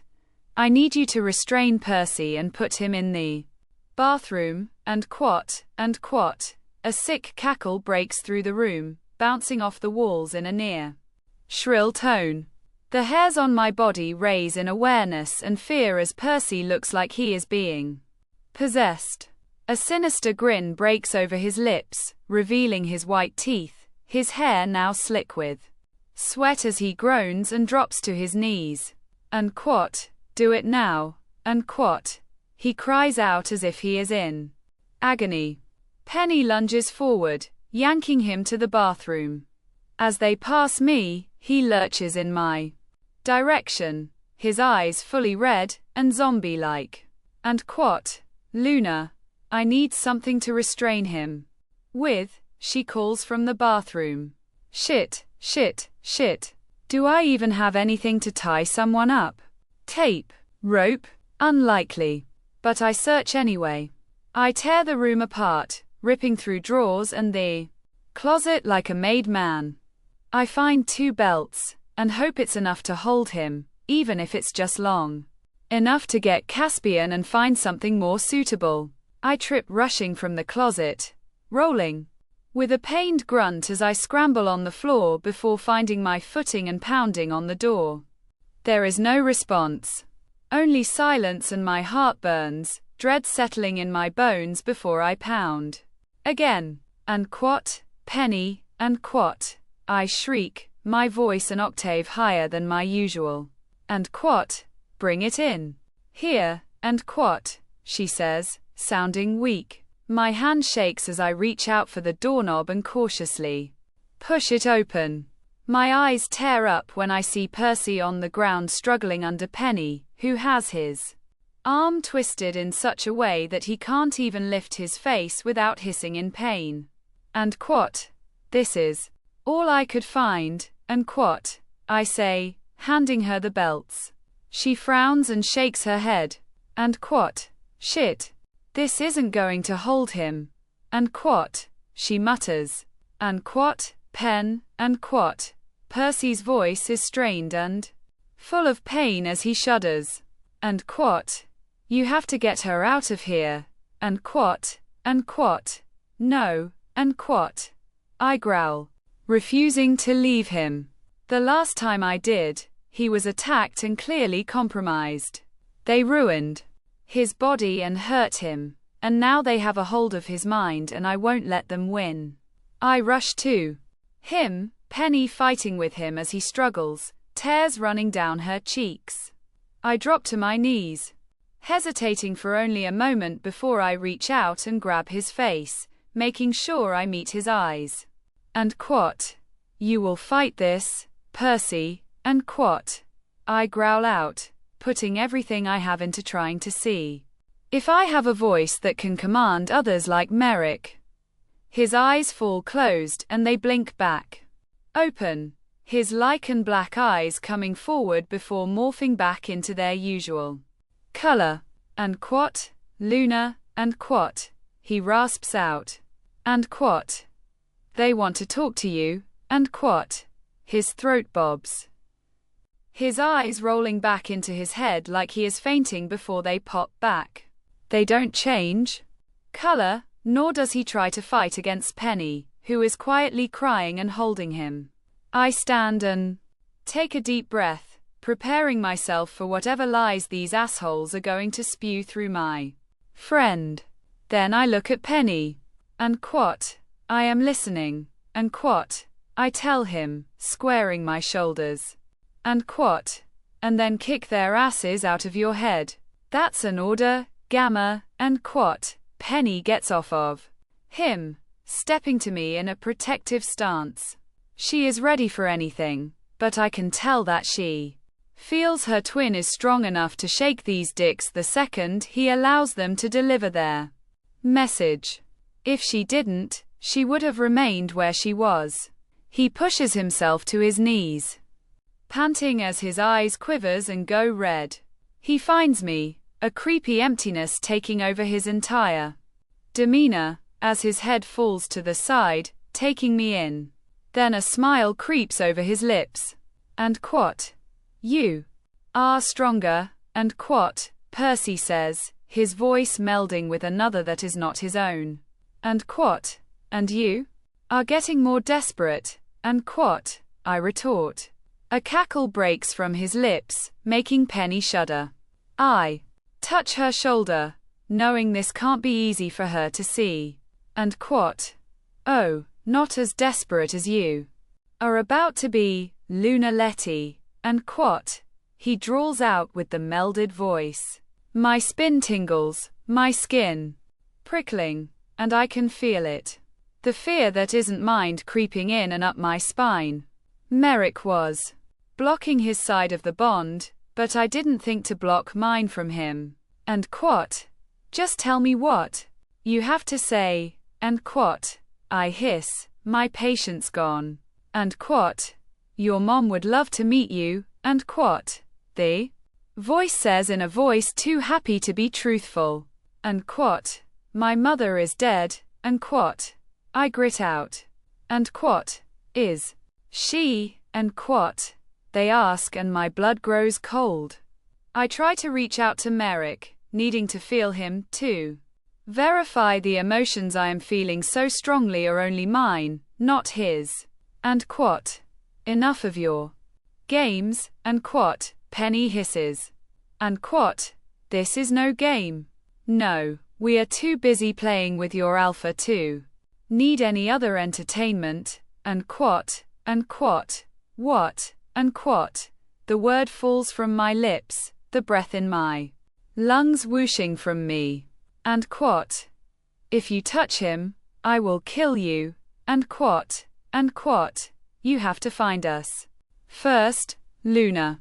And even your siren father has failed to figure us out yet. And quat. Percy's possessed mouth says before he gags and crawls to the toilet, vomiting violently.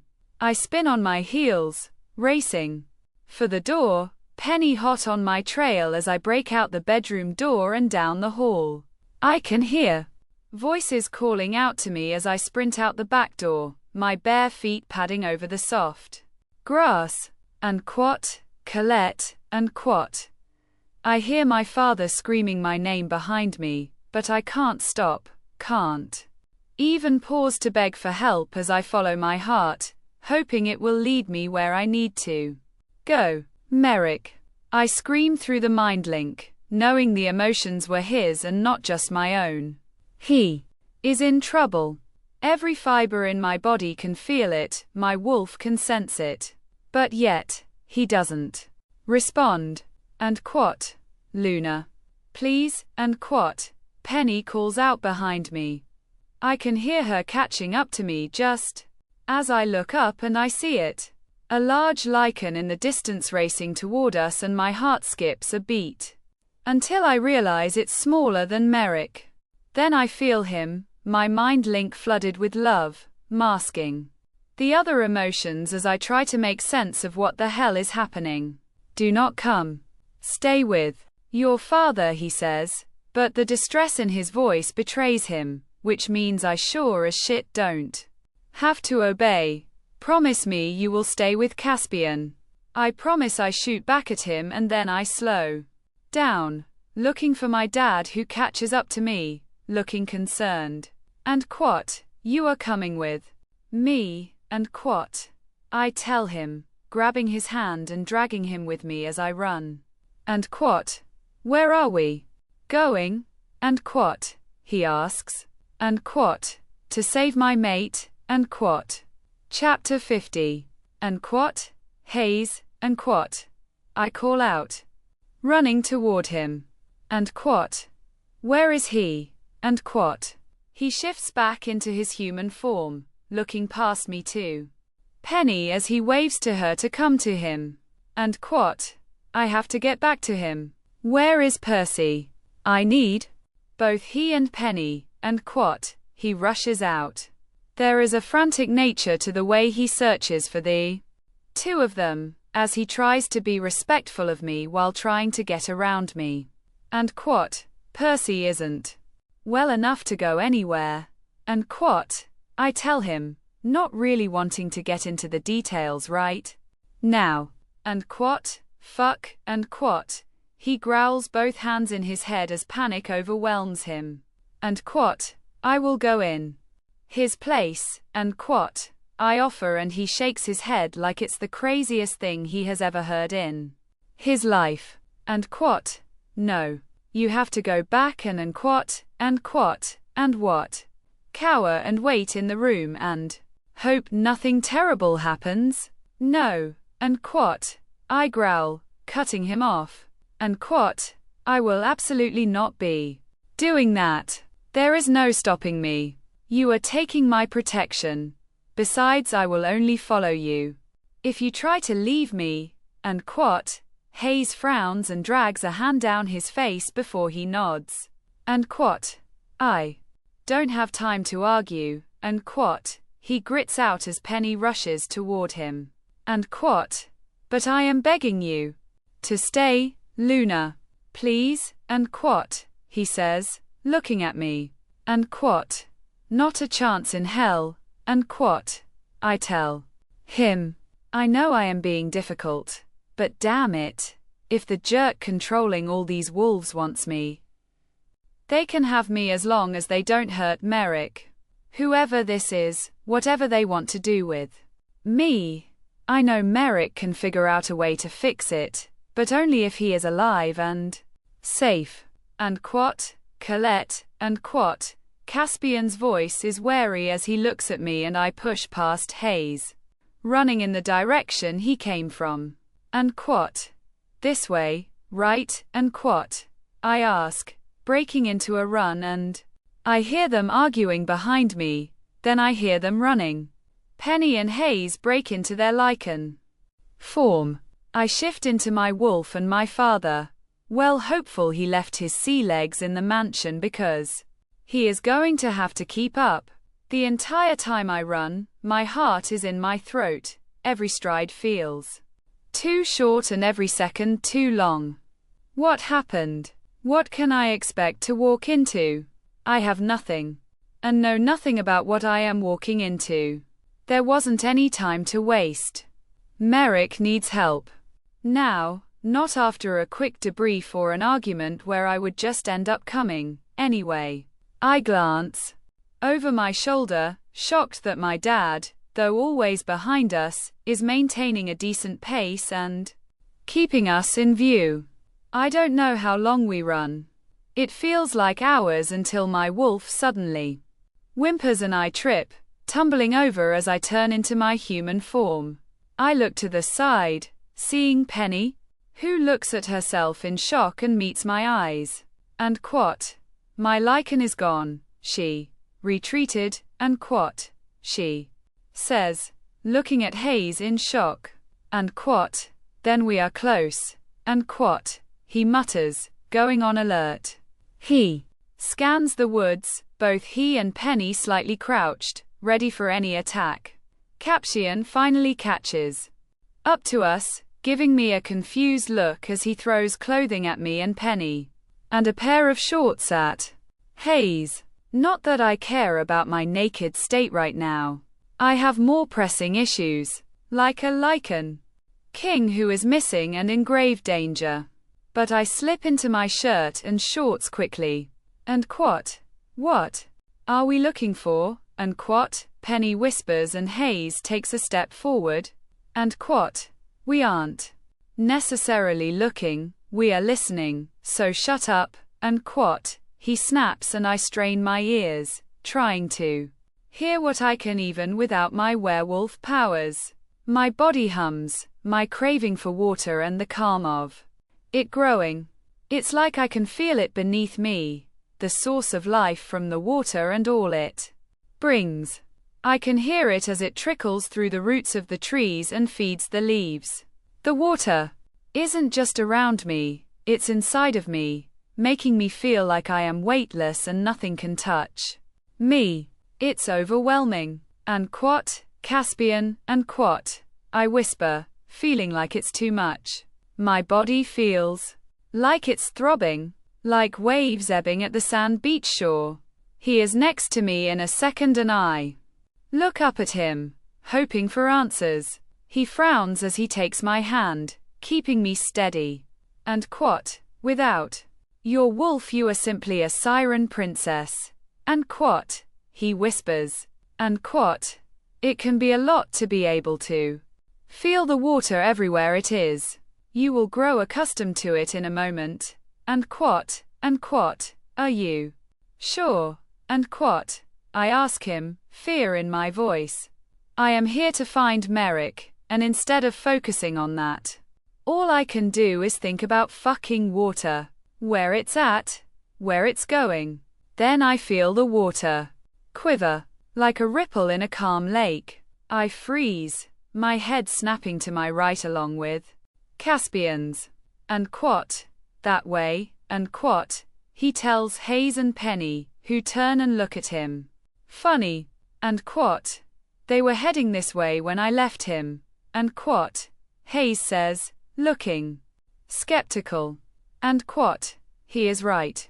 I can feel it too. Something big is that way.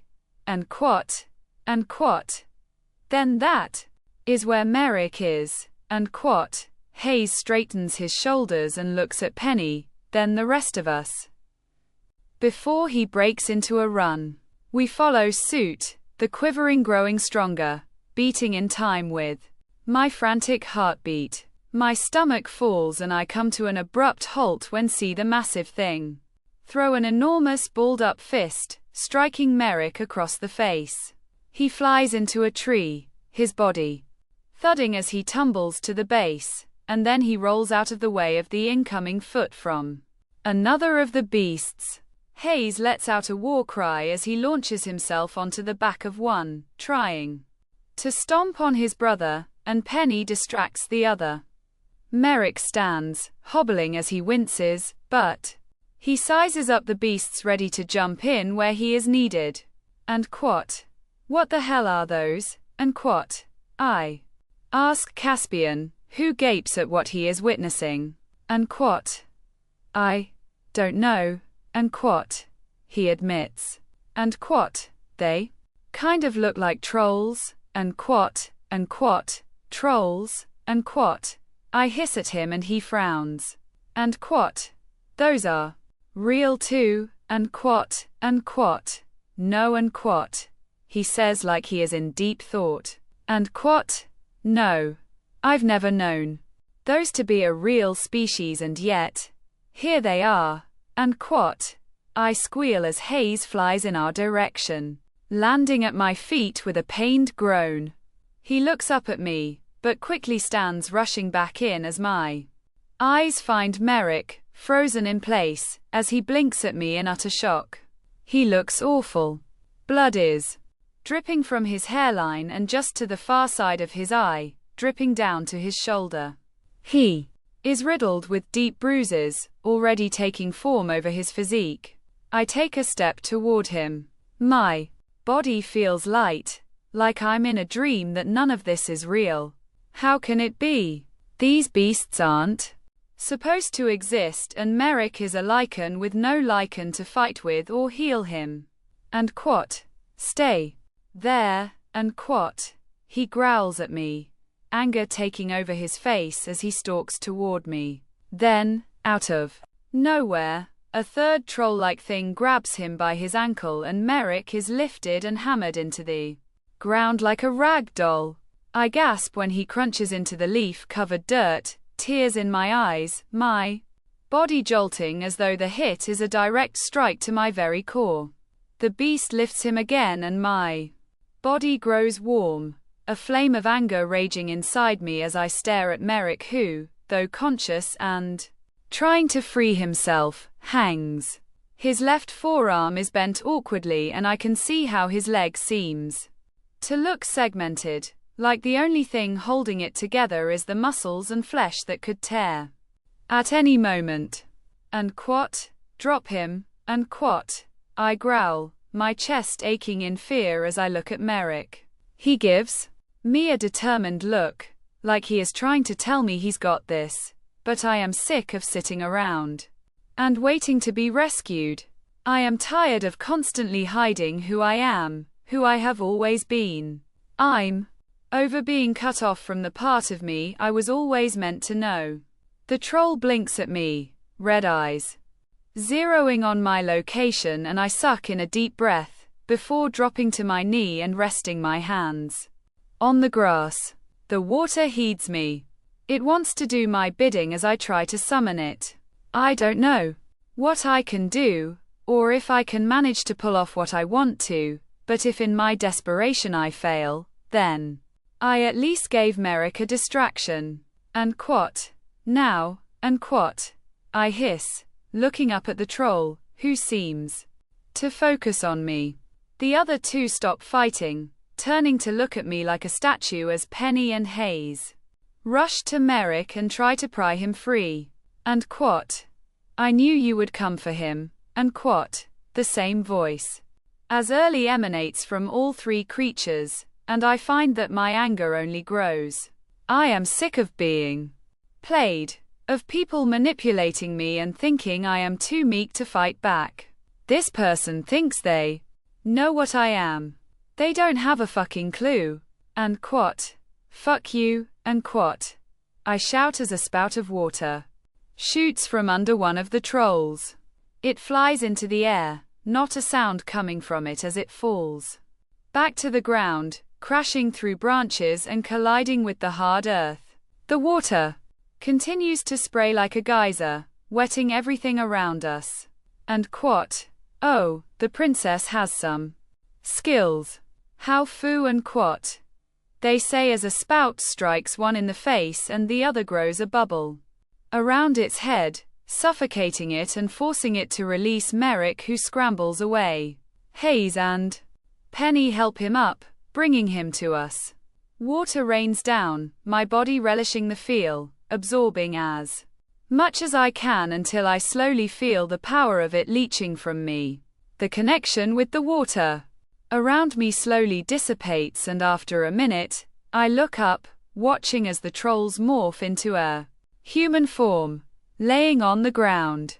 A hand grabs mine, and I am whipped around to look up at Merrick. My hand flies up, pushing his hair away as I witness his cut stitching itself up, and I realize the magic is gone. Whatever spell was used here has melted away with the water. His healing abilities are back, and quat. I gave you one order, and quat. He growls, his voice filled with anger, and all I can do is smile. He is safe, hurt and tricked, but damn it, he is safe. And quat, you promised me. And quat, I kept my promise. And quat, I remind him, stepping into his body, his arms wrapping around me no matter how mad he is. And quat, see, I stayed with Caspian. Or rather, he stayed with me. And quat,